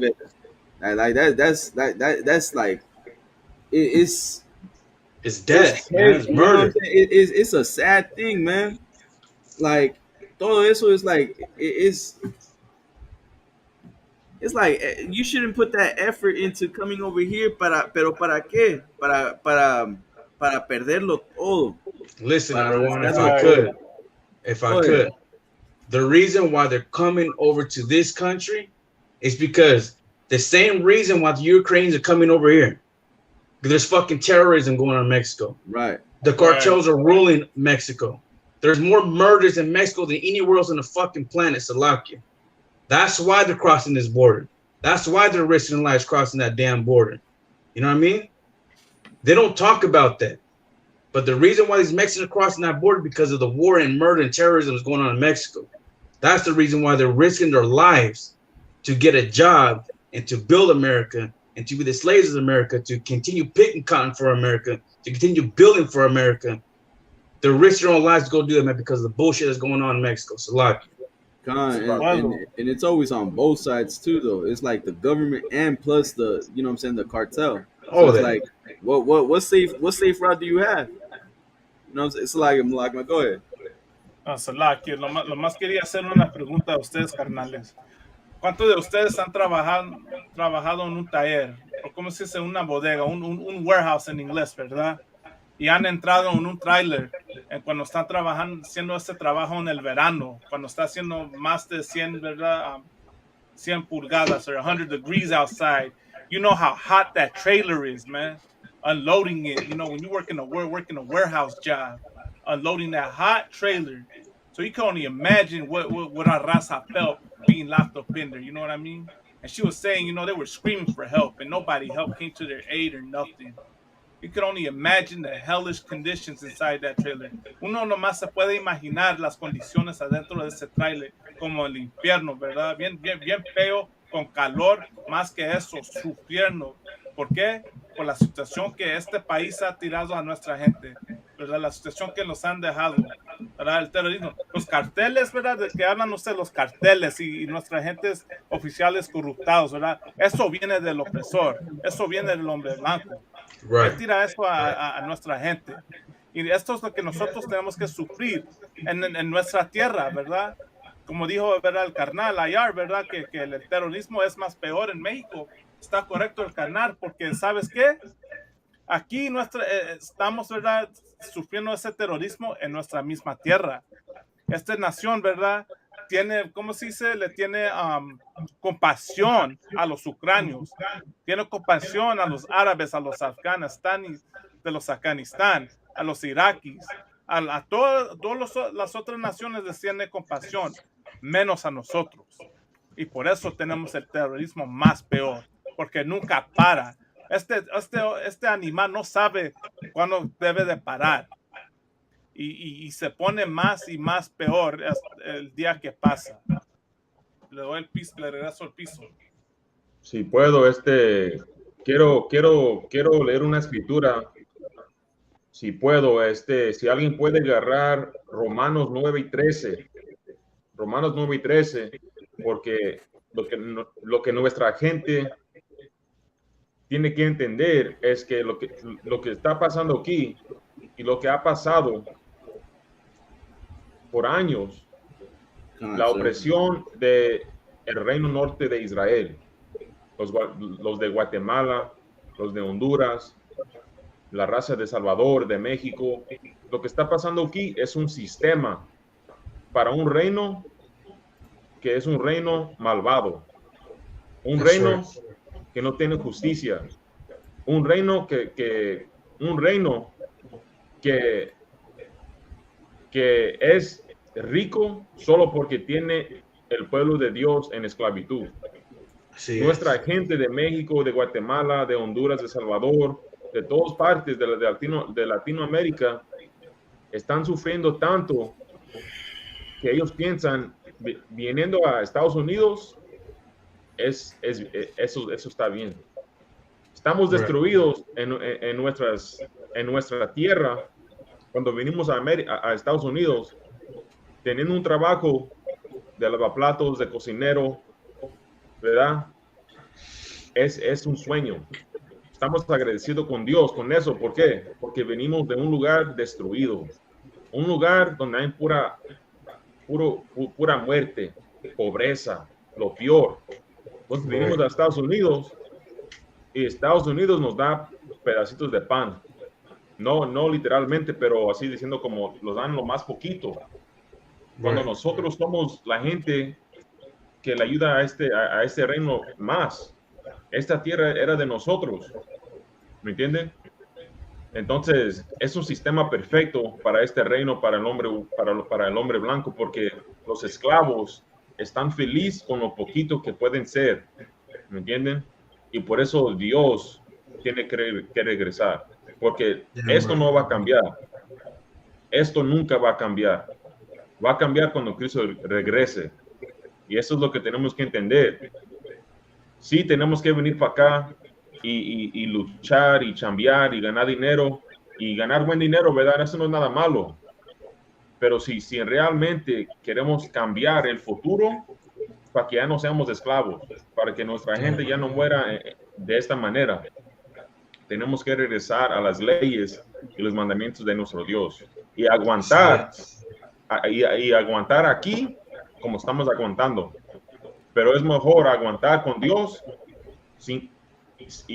con Dios en vez sin Dios. ¿Me entienden? Léeme esa escritura, Fernando, por favor. El libro de Romanos, capítulo 9, verso 13. Como está escrito, a Jacob amé. Dios dice a Jacob amé. Ahí está bien. Jacob amé. Dios ama a Jacob. Jacob es Israel en la Biblia, nuestro antepasado. Él es nuestro antepasado. Nosotros somos la nación de Israel. ¿Sigue leyendo? Más a Esaú aborrecí. Y Dios dice que él odia a Jacob, a Esau. Esau es el hombre blanco. La gente que te está opresando, Dios odia a esa gente. Porque Dios sabe lo que está pasando. Dios sabe lo que está pasando, pero tú no sabes porque tú no puedes ver. Tú estás ocupado con el jale, con tu familia, con la pobreza, pero Dios sabe lo que está pasando. ¿Me entienden? Eso está escrito en la Biblia, la misma Biblia que está en la Iglesia Católica, la misma Biblia que está en la Iglesia Cristiana, pero ellos no te enseñan eso. ¿Me entienden?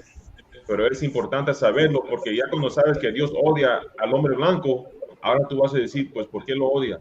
¿Por qué dice eso la Biblia? Y eso es, y lo que hacemos en el ISUPK es enseñarte por qué Dios dice eso. No nomás decirte lo que está pasando. Aquí hacemos todo, pero lo más importante es decirte la verdad de la Biblia, porque sabiendo la verdad de la Biblia es lo que realmente te va a salvar.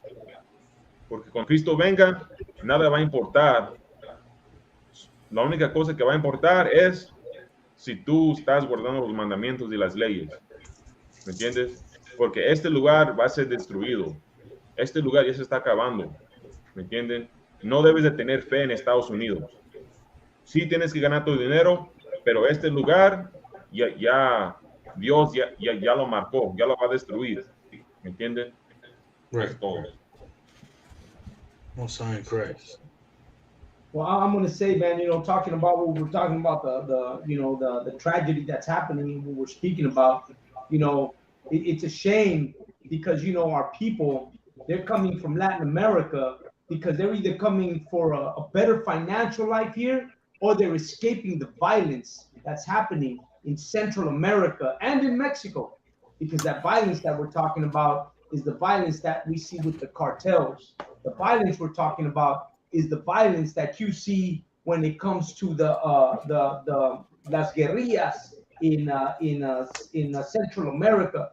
You can see El Salvador has waged an all-out war on the gangs in El Salvador, because what happened is El Salvador was a waste of a nation because of all the gang violence and the control the gangs had there.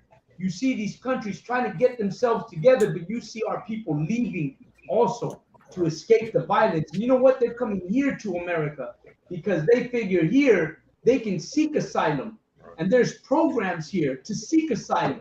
It's a human right to be able to come and leave a nation that's under war. That's exactly what the Ukrainians are doing.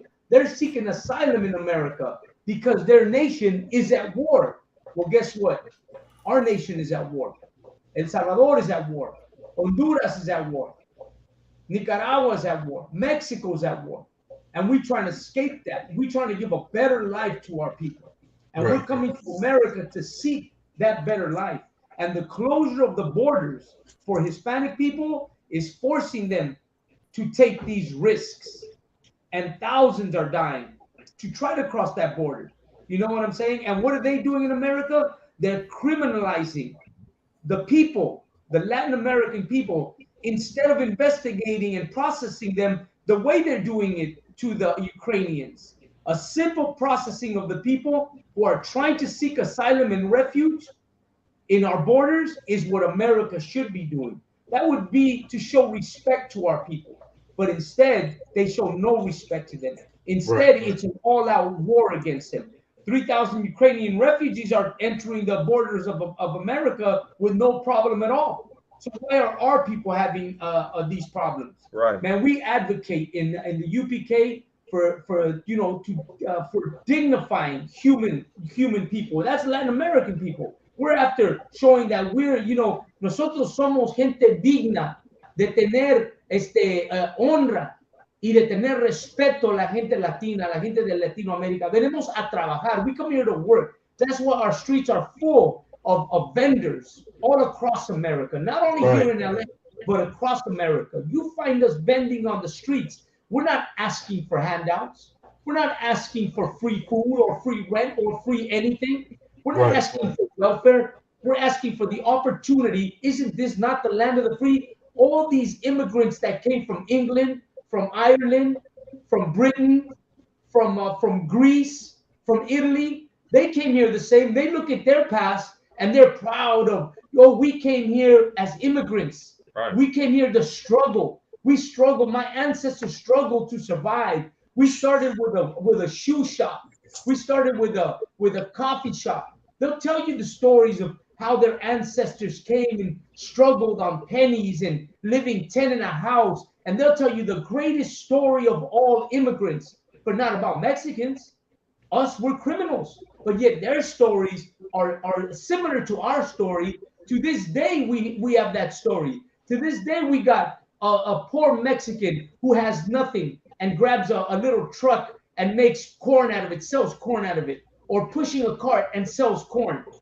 It's the same story as the Italian who pushed his cart around selling ice cream or pushed his cart around selling crepes. Well, what about us?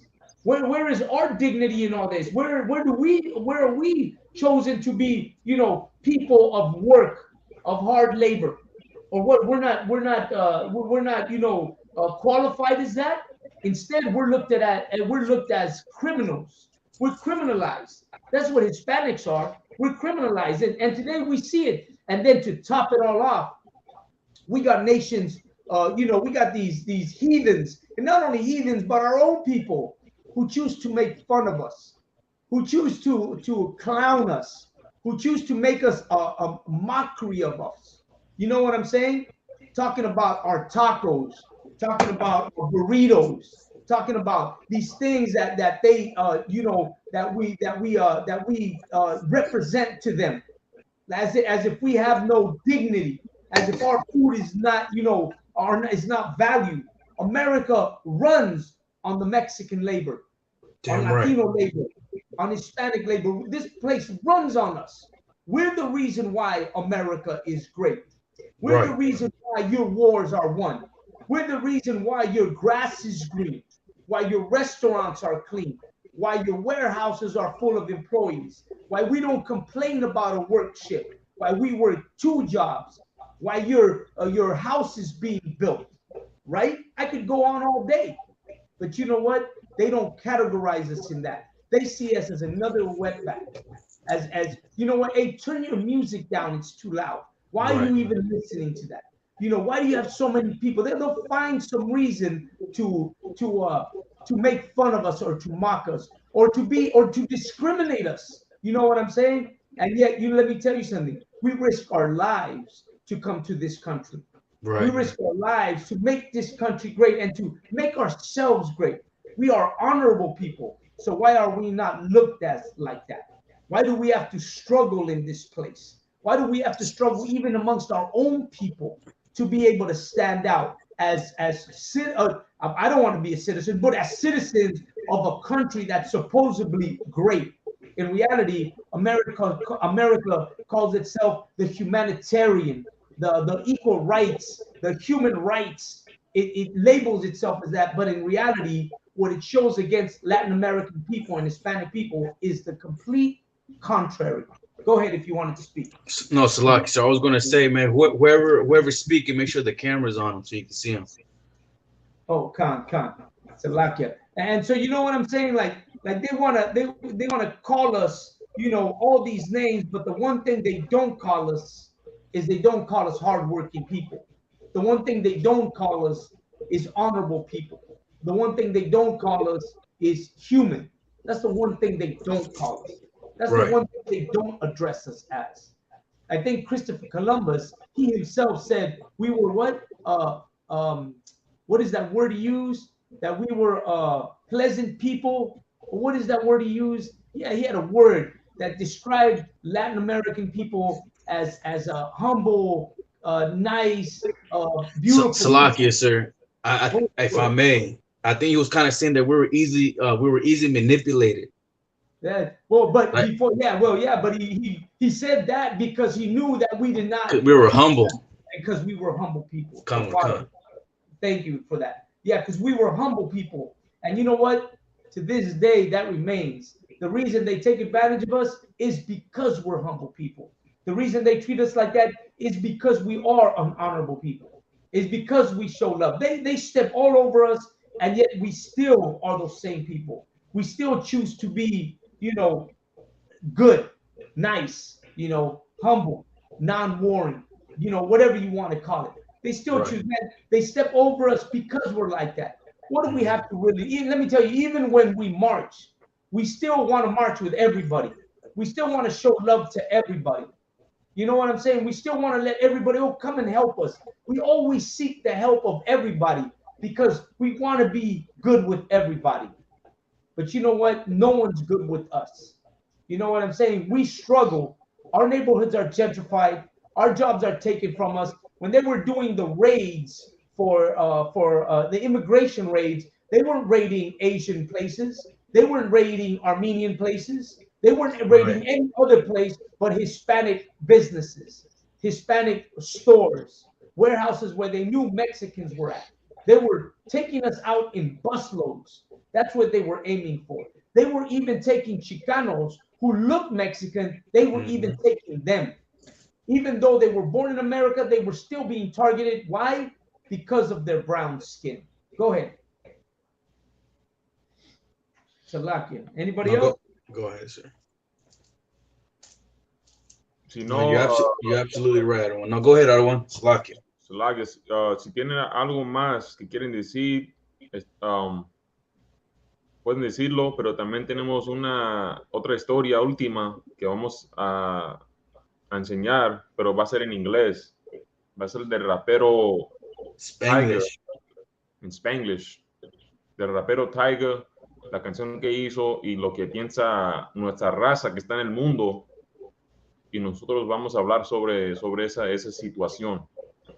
Right, sir? John, we're going to talk about that. We're going to talk about Tiger. We're going to talk about, how could I say, the clowning, or what other word could I use? Mockery. You know what I mean? The mockery that these people in the world choose to come against Hispanics. And let me tell you, it's important because it's a lot of Hispanic brothers are like being offended by this.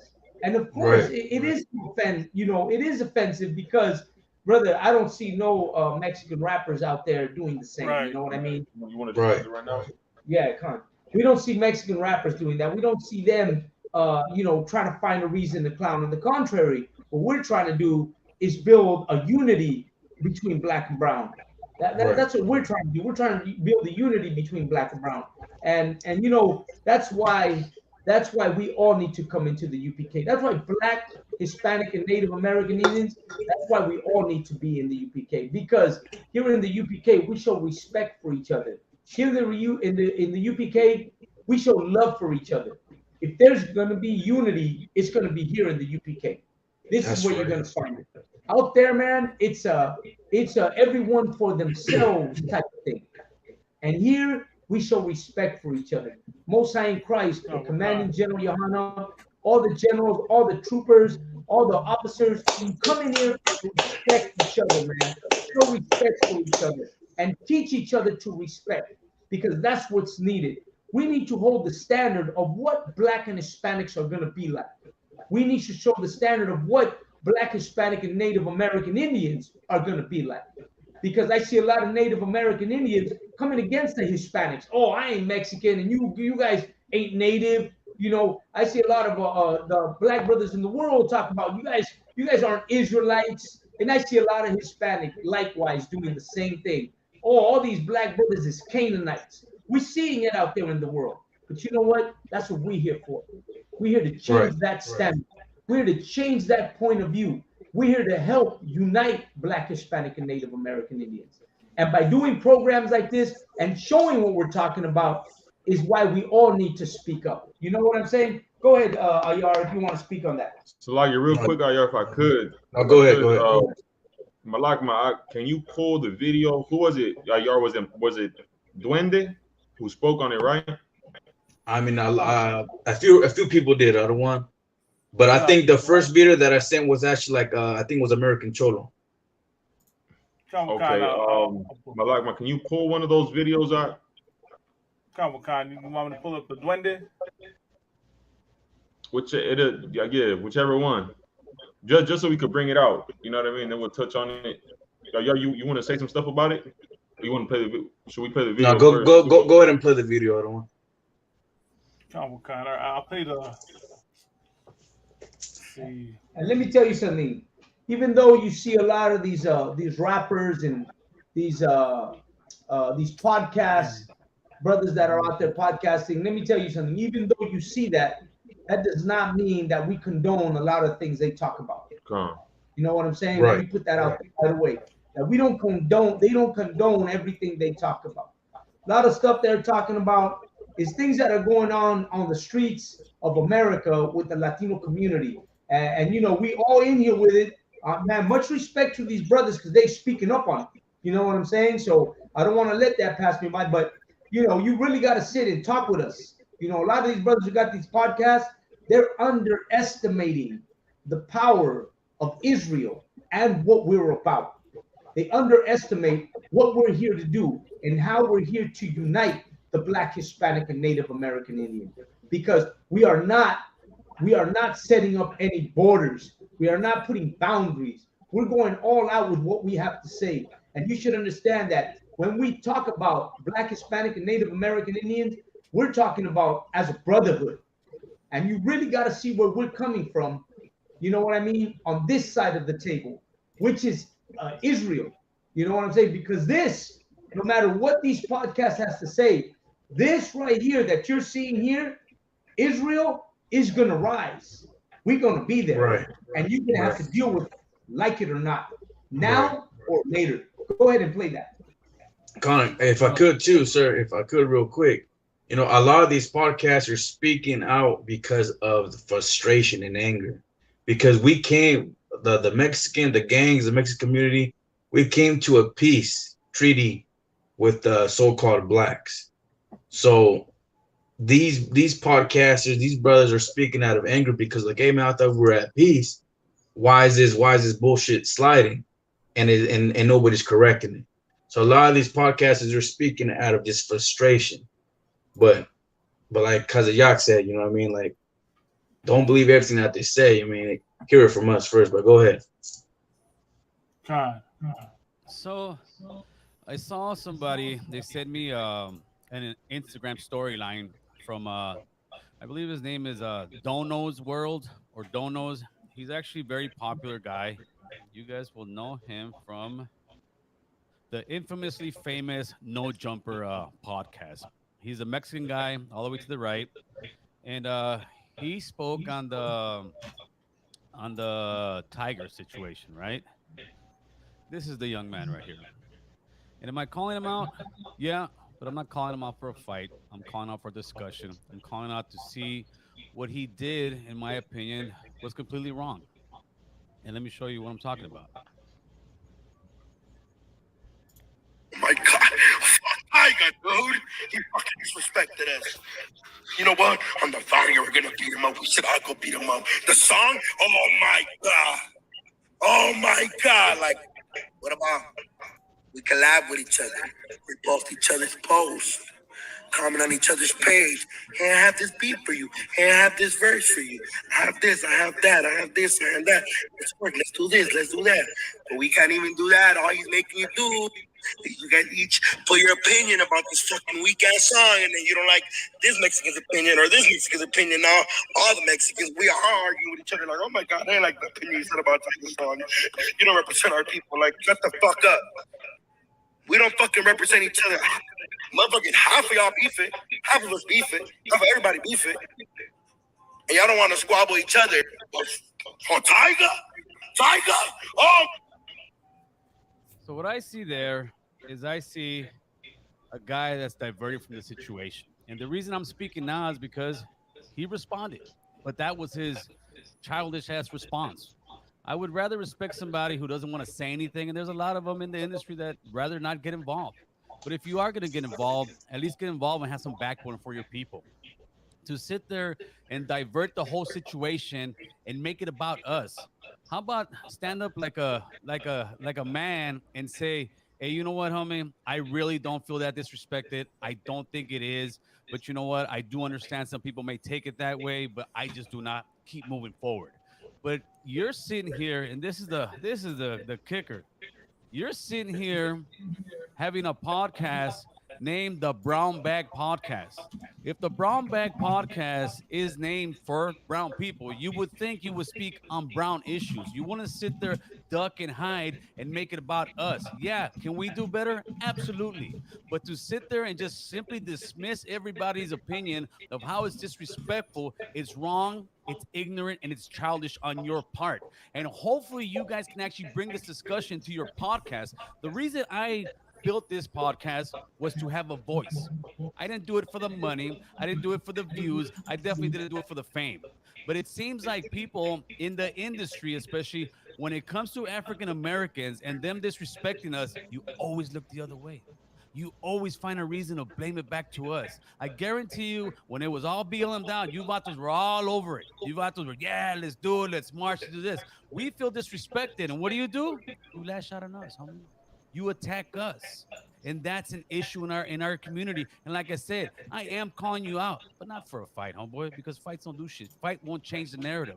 I'm calling you out to have a discussion. But like, man, you go ahead and pause it up. Have that discussion. Come on, any other person who's brown. So, like, I also have an article from the Rolling Stones. If y'all want me to bring that out too. Yeah, let's see the article. Well, first let's talk about this. You know what I'm saying? Let's get this cat off the screen for a second. Let's talk about this because, you know, you're seeing two sides of the story here with this cat. You know what I mean? Because on one end, you know, you got this one cat, you know, tirándole a la raza, saying, you know, that ain't no big deal, because he did make a point. A lot of raza is at raza's own neck. You know what I mean? A lot of raza is doing the dirt against other raza. You know what I'm saying? And now you got this Tigger coming out, and now everybody wants to jump on him. But you know what I'm saying? A lot of raza, man, you know, you're coming up against yourself. But on the other hand, that one cat, American Cholo, makes another point about, you know, the Tigger, you know, and how we should be, you know, how he should not be disrespecting raza. I understand that point too. But you know what? There's a lot. There's not only, you know, it's not only Tigger doing that. There's a lot of other nations doing the same thing.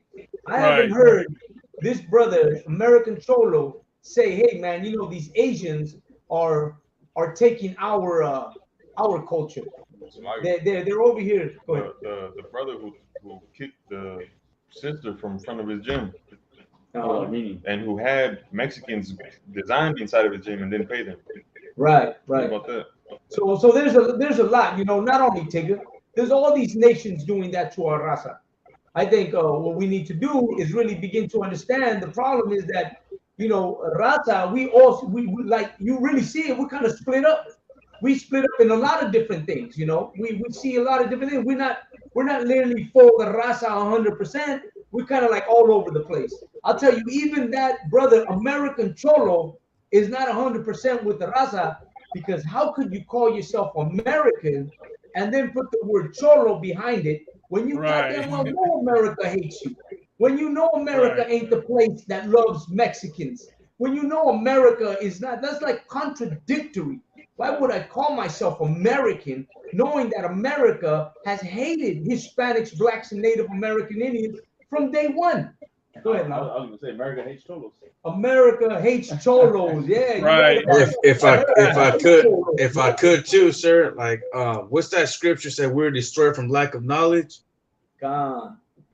That's what it is. You know what I mean? All these brothers, they're all suffering the same way. You know what I mean? All these brothers lack the knowledge. That's why he's calling himself American and a cholo. Right. Well, you know what I'm saying? So look, brothers in the world, we're destroyed because of lack of knowledge. And there's a scripture on that. I just don't know it by heart. Hosea 4:6. Right. You know, the thing is that brothers like that want both of them on both sides. You know, you got two of them speaking, and neither one of them makes sense. You know what I'm saying? Neither one of them is making sense. One cat from one end, the other cat from another end. You just don't make sense. You don't make sense. How you calling yourself American Cholo? The other cat, how you talking about, oh, Mexicans this and Mexicans that, we fight against each other. Well, then you should be talking about the problems of Mexicans fighting Mexicans. Bring us together instead of trying to separate us. You know what I'm saying? Right.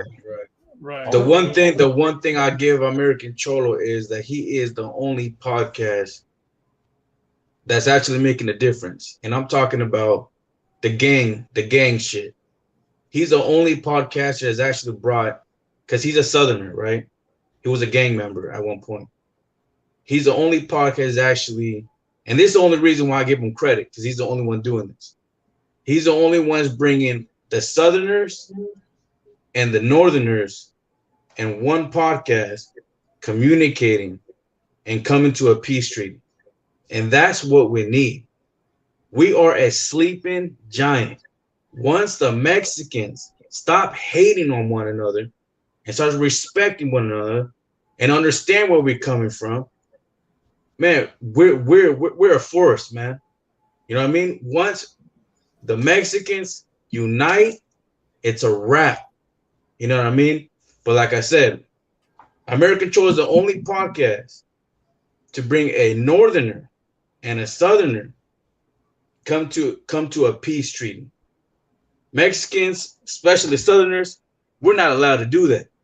So he's breaking barriers.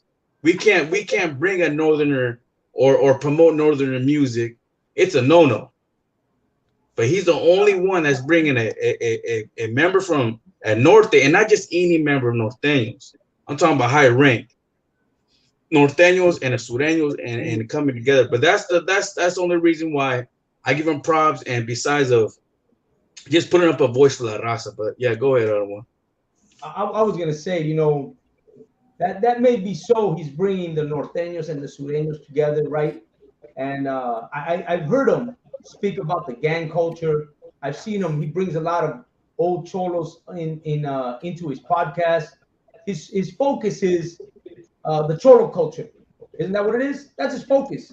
Well, that's where he's from, right? Yeah, that's where he comes from. But I'm gonna tell you something.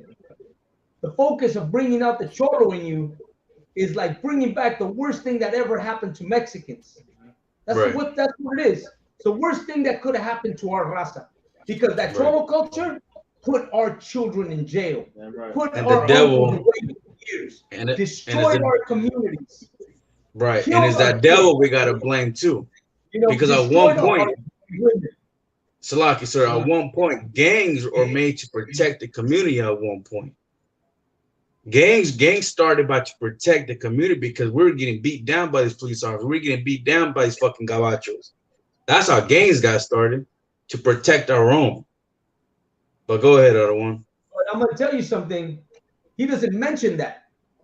Or does he ever say, you know what, you from a gang, you know, you should be protecting our communities? You know what he should be saying? He should be addressing the gang culture. He should be telling the brothers that come on that show, brother, how come you and your gang didn't go down to City Hall and stop the gentrification of your neighborhood? No, he does, other one. He That does. doesn't tell. Well, where are you guys at today? Why don't you guys stop it? Because let me tell you, man, I'll go real close. Highland Park is being gentrified on the daily. We lost Highland Park as Hispanics, as Latinos. We no longer live in Highland Park. That's out of our reach. And how about Boyle Heights? I don't see the cholos out there marching to stop Boyle Heights. I see regular raza. I see hardworking people. I see people that are daily there, the students who do go march. I don't see the gang members out there, carnal. I don't see the cholos out there. I don't see these people that he puts on his shows out there marching for that. I never see them there. Salaki, sir, if I may. You might not have seen too much of his podcast, but he does talk about that, and he goes into that topic. What you're saying about gangs trying to jump in, trying to do something about it, he goes into it heavy. So maybe you haven't really seen it. That's why I'm trying to stop you before, you know. But I'll send you videos after the show. But he does go heavy into it, and he calls out all cholos, all gang members to actually step on trying to do something about whatever you're talking about. I'll tell you what, Ayar. On this show, every week we talk about the same thing. We talk about bettering our people. Every single program that we have on here is about bettering our community, about bettering our children, bettering our kids.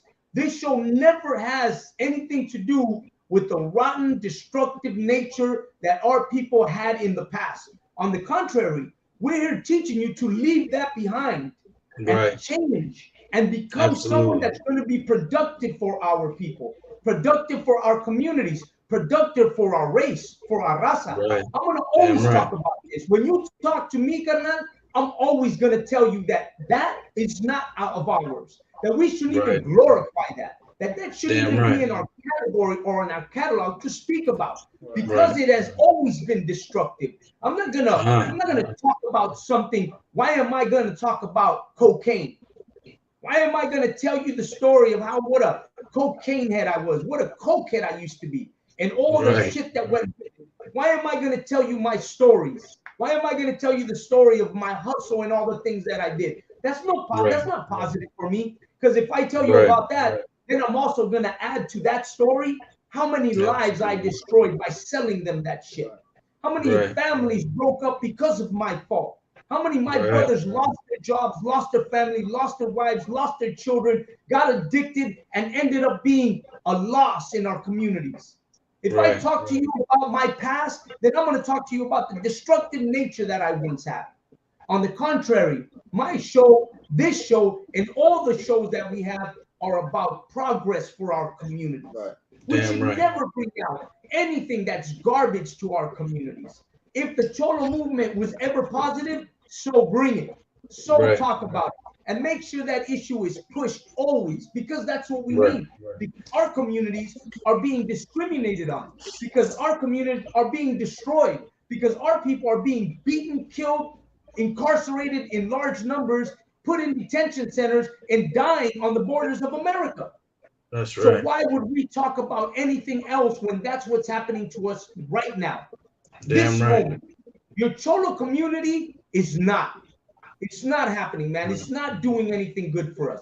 I'm not here to disrespect the Cholo culture, because it's your culture. You want to dress like that, Hernan? Dress like that. You like the baggy look? So be it. You a pelon? But do it. You want to wear your hat to the side and be a ranchero? So be it. You want to wear some boots, some Dickies, some khakis, some Levi's? So what? But you know what? With that, this should be a positive message that brings our people out of the hole that we're in today, right now, this moment. And it's a lot, doing it. God, far. But what about us? Go ahead. No, that's why I said in the very beginning, like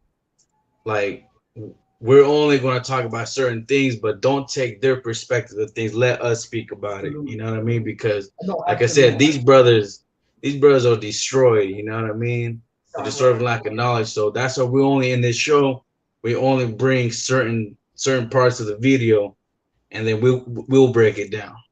And let me tell you something. If you're on this show, if you're on this podcast that we have, if you're on La Neta, if you're in this school, it's because you too have made a change.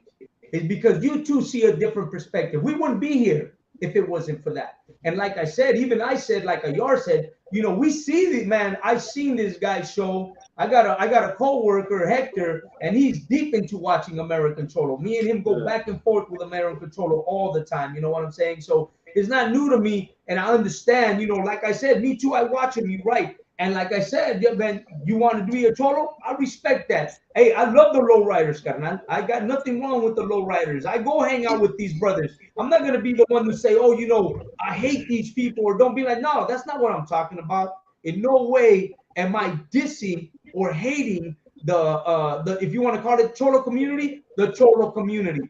On the contrary, it's a culture that we came up with. It's the Pachuco culture that turned into the Cholo culture that has been part of East LA, Montebello, Whittier, Boyle Heights, Lincoln Heights, you know, all these areas. It's our, man, we gathered together. I myself love East LA. I'm out there all the time. I deal with these people. I deal with my raza all the time, all the time. And I have no issues with none of them. But when it comes to what we're going to speak about, what history are we going to talk about? And I'll say it right now on the show. Wouldn't it be better if we talk about something that would give us progress and help our communities to uplift and go forward and to save our children? We talk about issues that will change our people, because that's what's important. And this that we're talking about you know, Tigga, like that brother, like, you know, I'm with that American Cholo cat, with Tigga disrespecting and mocking us. Hey, we're on the same page, me and him, with that. Nobody should disrespect our community. Nobody.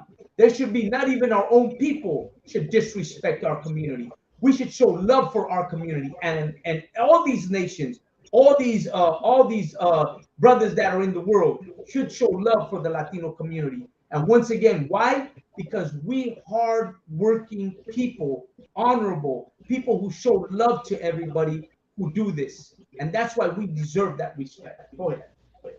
And I'll say this, you know, just going on Tiger real quick. You know, Tiger doesn't represent every black man in America. Tiger doesn't represent every dude. Like, this is some stupid brother got caught up with the money. He's trying to make a comeback. Kids have been around in how long? What, 5-10 years? Hasn't made a good song. He tries to come back, made some stupid song, and got a lot of heat for it. So all of us Israelites are feeding into it. You're helping them get a view. You're helping them get publicity. You know, it's just him trying to make a comeback. Like I said, he doesn't represent black. You know, he doesn't represent Judites. He doesn't represent black men. He's just an idiot that just, you know, doing things on his own. Sir, I agree 110%. You know what I mean? Like don't let this sucker represent for the rest of the tribes of Judah, because at the end of the day, this dude is a lame. You know what I mean? He's not speaking. He ain't speaking for the real ones with Judah, because the real ones recognize real at the end of the day. And if you ain't down with the black and brown unity, then you off. You know what I mean? So whatever Tiger got going on, what do you expect for somebody whack like him? You know what I mean? Whack people gonna do whack shit. Salakia. You know what I mean? So.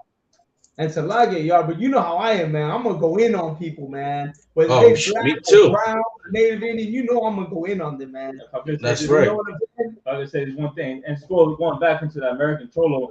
American Cholo, he might have a good podcast, but that is not somebody that can be followed.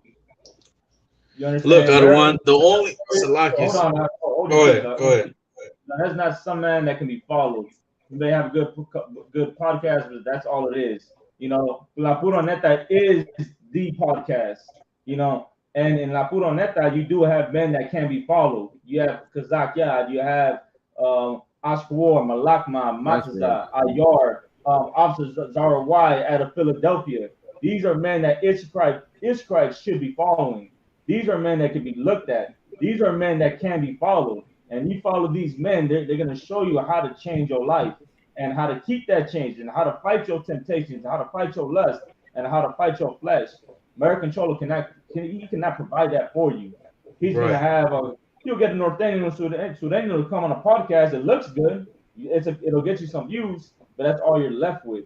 But these men right here in this show are going to show you how to change your life, and they're going to show you how to live your life. And that's what's important. That's why it's so important that our podcast gets get shown everywhere, all over social media, all over Facebook, Instagram, wherever it's at. Make sure you're sharing this show. So this show can be shown to other brothers. So it can be shown to the Cholos, to Norteños and Sureños, Bulldogs, whoever. They need to be in here. They need to see this so we can show them how to change their life. You know why? Because we don't only do a show, we're trying to fix a nation. Right. That's what we're trying to do. We're trying to fix the nation. He may do a podcast and interview some folks and tell some stories and go back and forth with what they used to be like. And yeah, that's history for them. But where is the solution? Where is the fixing of a nation? Where is the fixing of Black, Hispanics, and Native American Indians? And to his point, what are the fixing of our people? What are we going to do to fix the situation that we're in? You know what I'm saying? That's the real question. Counselor, if I could too. Go ahead. If I could, you know what I mean? Like what Lahab said, he's absolutely right, man. And you know what? At the same time, look, I got mercy for my people. You know what I mean? So at the same time, it's like we're so destroyed, man. Like all of our leaders has gone down. So when a rapper starts talking about some politics or whatever's going on in the street, it's like we automatically put him in a pedestal and we look at him as a leader. And then we follow and listen to whatever he has to say. And that goes to all these rappers, all these mainstream rappers, man, including these guys wearing these skinny jeans. You know what I mean? Like all these mainstream rappers, we look at them as heroes, as leaders. But at the end of the day, if you're really paying attention to, if it's the music that you're following them, actually listen to what the music has to say. Pay attention to the message at the end of the day. You know what I mean? The music is actually this rap culture, this trap culture, this gangbanging music is what's causing destruction in our neighborhoods. Because all it's talking about, if you look at the music videos, all the guns that they're waving and look at my blinking, all this and that. What do you think those guns are being aimed at? To his own brother.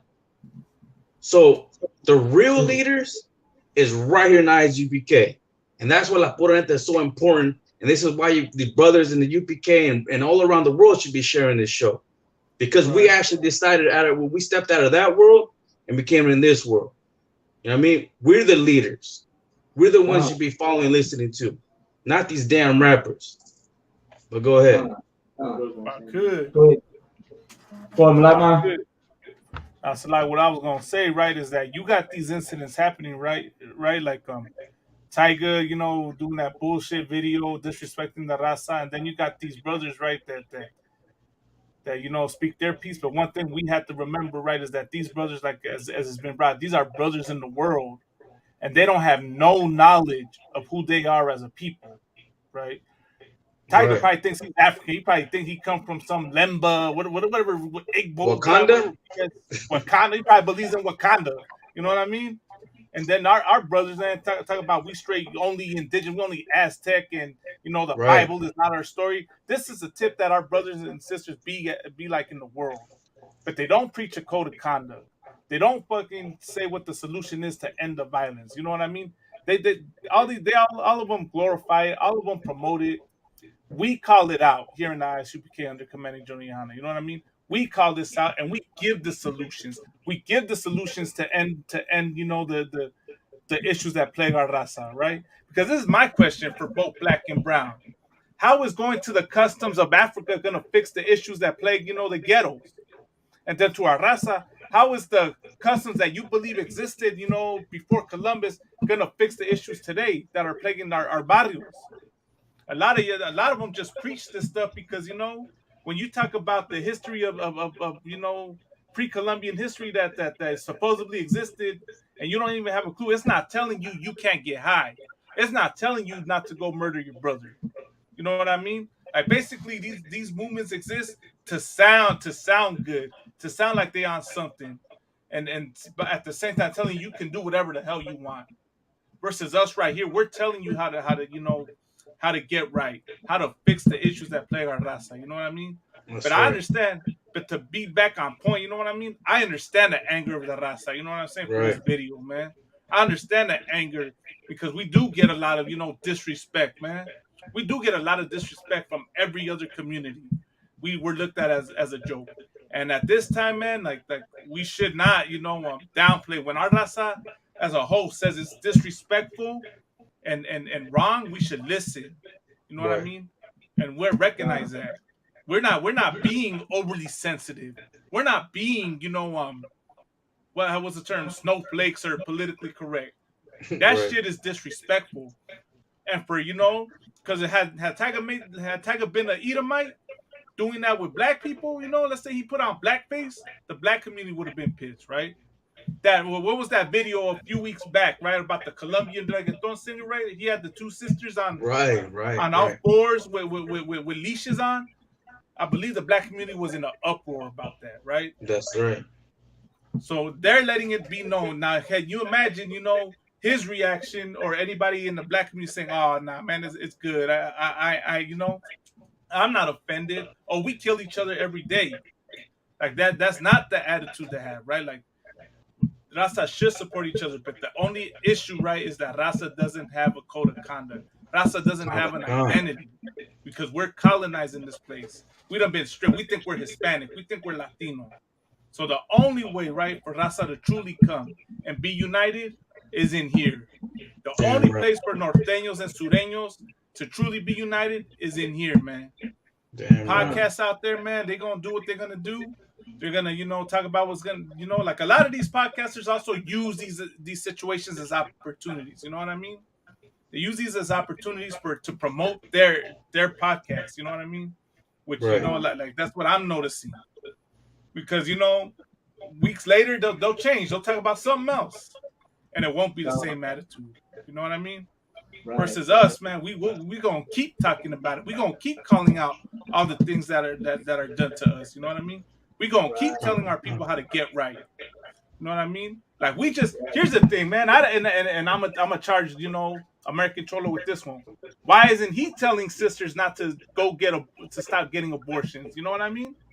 Why isn't he doing it? Same thing with Duno. Why is he not telling sisters to not go get abortions, right? Same thing with Tiger. Why isn't he putting in his rap music for telling sisters not to stop getting abortions? You know what I mean? You want to know why the one? Podcast, right? Why ain't none of y'all telling our sisters not to stop aborting our babies?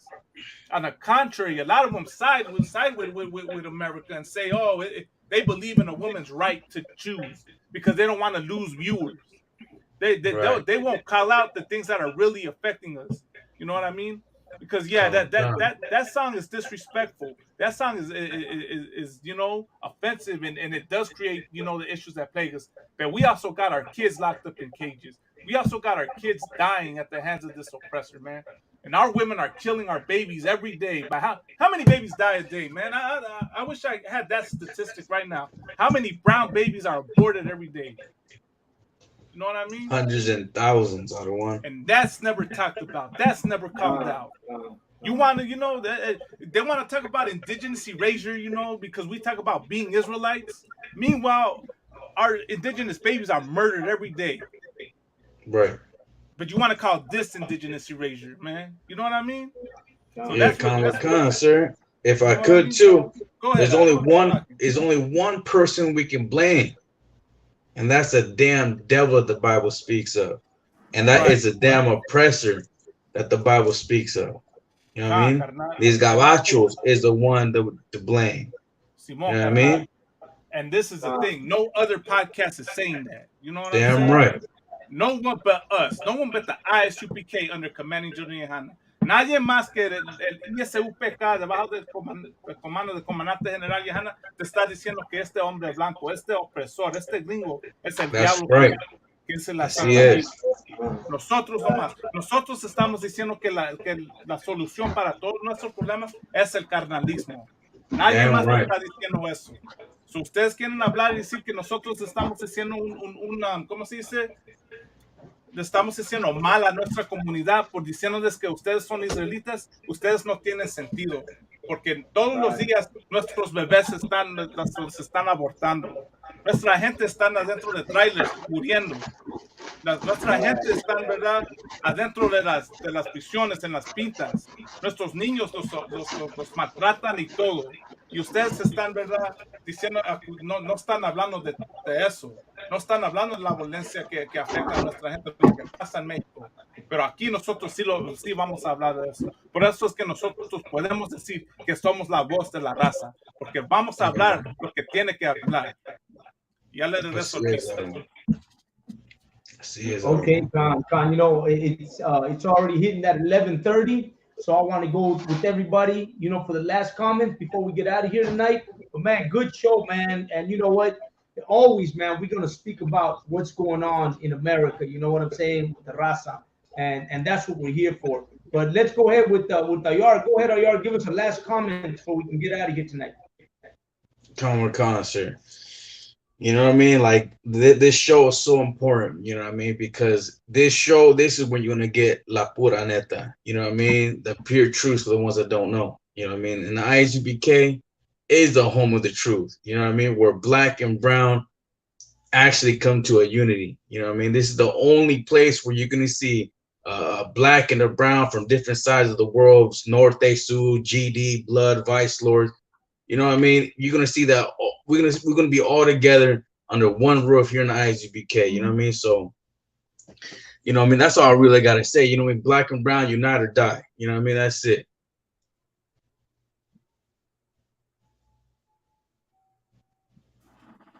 God, Osai in Christ, you know what I mean? Like como dijimos, ¿verdad? Aquí es donde vamos a hablar de los problemas que realmente está afectando nuestra raza y te vamos a dar las soluciones, ¿verdad?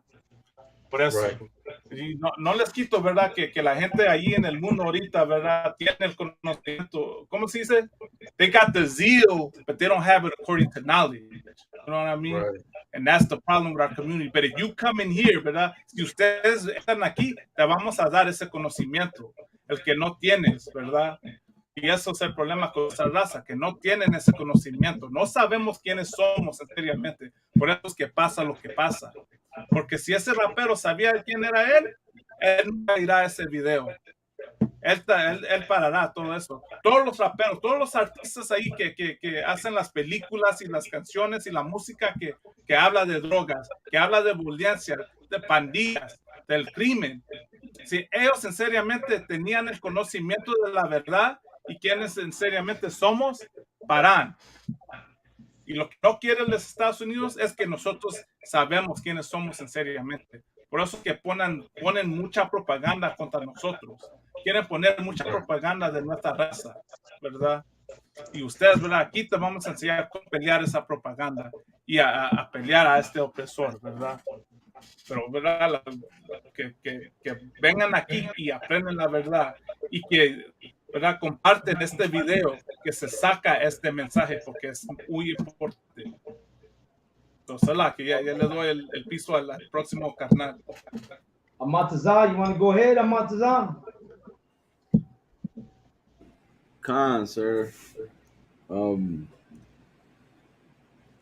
Pues ya saben, pues, aquí siempre vamos a decir la verdad, aunque le guste, no le guste. Aquí siempre vamos a decir lo que nuestra gente merece escuchar, ¿verdad? Y es la verdad. Como les dije desde el principio, estamos hartos de las mentiras, pues. Y aquí en la pura neta, pues, ya sabes, va a ser la pura neta, ¿verdad? Y si eres latino, ¿verdad? Si eres mexicano, guatemalteco, si eres moreno, si eres indio nativo, ya sabes, pues, ya sabes dónde los puedes encontrar, en el ISUPK México, ¿verdad? En el ISUPK, aquí es donde nosotros vamos a unir a nuestra gente, ¿verdad? Toda la raza, todo nuestro pueblo, ¿verdad? Y ayudarles a darle la medicina para aliviarlos de las mentiras que los han puesto el mundo, ¿verdad? That's what's up. That's what's up. Who else? Officer Zara, you want to get one word in there before we go? Zara,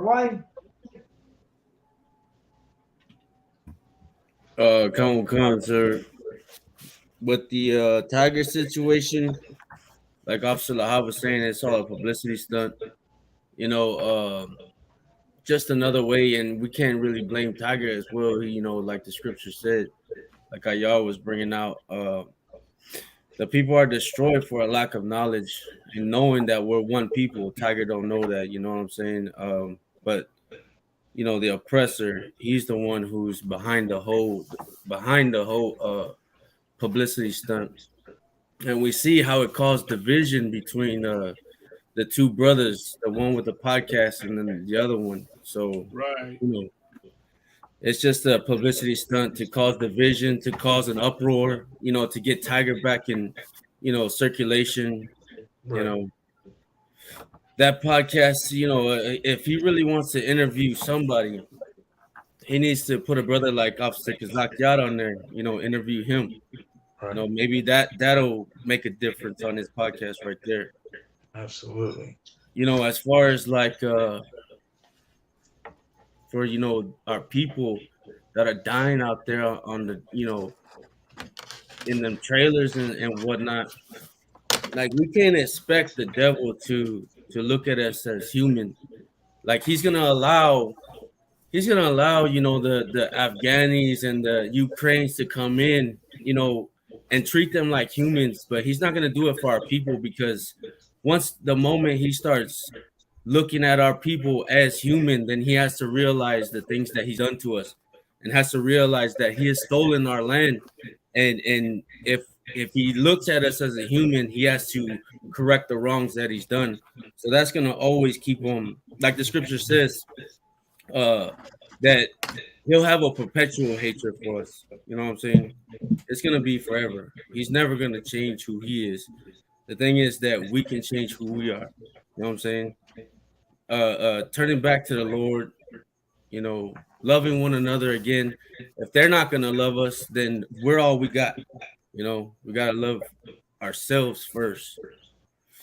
And that segues into the whole abortion thing, you know, like you know, the brothers was bringing out, us as men, we have part of that decision too. You know what I'm saying? And watching who we lay with, we got to understand that women, like the scripture says, they're the weaker vessel. You know, they're the weaker vessel. They're gonna go off their emotions, but us men, we can, you know, we can think with a sober mind and who we want to lay with. But sometimes, like Officer Ayar brought up, we think with the little head instead of the big head. You know what I'm saying? And you know, trying to just lay down with anything that pleases our flesh. You know, and that's something that us men need to take control over again, and having discipline. And that's what you're gonna learn in the UPK, man. Is discipline, in every aspect of life. You know, discipline is something that's very much needed in our community and in our people. You know, and like the Lord said, His first command, man, was to be fruitful and multiply. You know, not you know, abort our babies. So that's what I had to say, sir. All right, Khan. Go ahead, Oscar Warren. Man, I just want to say the water to everyone who tuned in to the show. We highly appreciate your presence and your activity and joining with us and supporting our channel. Make sure that you share, subscribe to our ISUPK Mexico page if you speak Spanish and English. Subscribe to our Hollywood Israelite page on YouTube, ISUPK West Coast on YouTube, and support the work of the Most High, what we're doing on this earth through the power of the Most High and Yahweh Shai, our King. And para nuestra gente, más quiero decirles que aquí estamos, la escuela de ISUPK, estamos aquí y vamos a hacer lo necesario para salvarlos a ustedes con el poder de Dios y de nuestro Rey Yahweh Shai, también conocido como Cristo. Suscríbanse a nuestra página en ISUPK México y a la próxima. No sé. All right. Go ahead, Lahab. You want to have something to say? You know, pretty much, yeah, big ups to all the brothers that are on the show. You know what I mean? Make, like Watch4 said, like, subscribe to the channel. You know, share the ISUPK Mexico. And don't forget, this weekend is the fire weekend in Chicago. Officer Kazakiad, he's gonna be out there. He's doing a lecture. That's this week, right, or next week? This weekend, a lecture out there in Chicago called what it was like before. What was a pre-Columbian culture before Columbus arrives? Like before Columbus arrives, Kazakiad, he's gonna drop a lecture. Make sure you tune in. They're gonna have an ISPK Mexico on this channel. Make sure you like, subscribe, follow, and tune into the lecture this Saturday or this Friday. With that being said, shalom. All right. Man, as always, the ISCPK, man, we always got something for everybody, man, for the Black, Hispanic, and Native American Indians. La Neta is being broadcast every Monday, you know what I'm saying? And it's the point of view of the Latinos, the Hispanics, the Raza, Ishikar, and all of us from Latin America, our point of view of what's going on, man. You know what? We have all these cultures that have existed. When I say cultures, this Cholo culture, this hip hop culture, whatever culture you want to call it. Well, you know, we're Israel, and we got a voice too, and we have something to say. And the difference between us and everybody else is that we have a solution for the problems that America has caused on Black, Hispanics, and Native American Indians. Right. We got the solution. We got the problem solved, and it's with the Bible. It's returning to God. It's returning to the Most High. It's keeping the law, statutes, and commandments. Everything that we're going through doesn't need to be like that. We have a way to get out of it. We don't have to be, destructive anymore in this nation and destructive against each other. We can actually come out of this. You know what I'm saying? We don't need, to go back into the past and remember the things we did, because time moves forward and so should we. Time moves on, and why shouldn't we move on? Why do we got to keep digging in our past and bringing back the destructive things that destroyed our communities when there's a solution coming real quick in the future? And that is the returning to the Most High. The Lord said that, when you come back together as a nation, and we call him by his name, that he will hear us and he'll come back and we'll once again become a nation.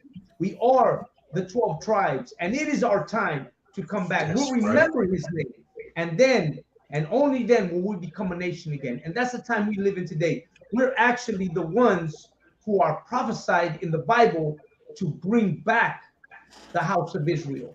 That's each and every one of us on this show. That's who we are. We are those prophets of old.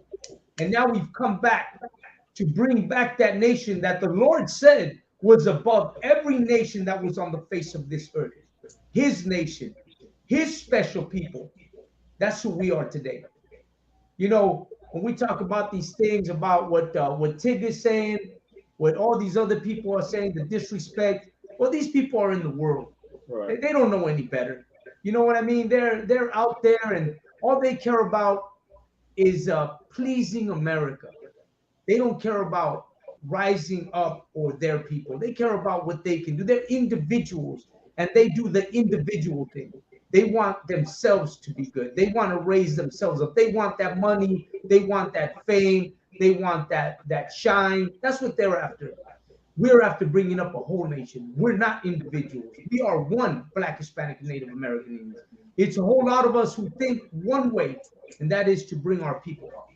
So when we hear these people, talk about, this and that, and mock us and that, we got to understand that this is an individual point of view. Somebody who's here today and gone tomorrow. You know what I'm saying? His words will be taken and forgotten. This will be taken away, and it'll be put in the past. But us, we'll continue to move on. We'll continue to strive. We'll continue to gain ground. And why? Because our people are dying in those trailers. Because our people are on the borders. Because our people are in the detention centers. Because our neighborhoods are being gentrified. Because we've been killing each other.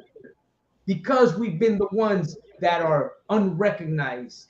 You know what I'm saying? That's why we're gonna rise, because it's our time now. Right. And as always, we should show honor to our women, and we should consider our children, our unborn children.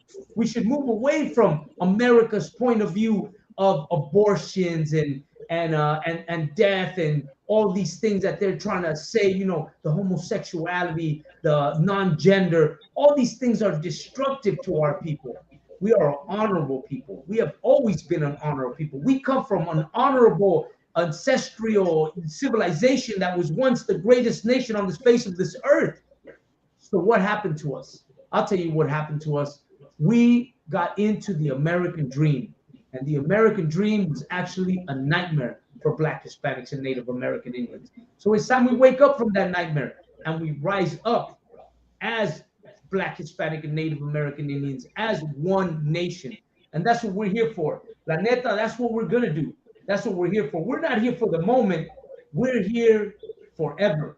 We're here to make this the standard of what it is to help raise up a nation.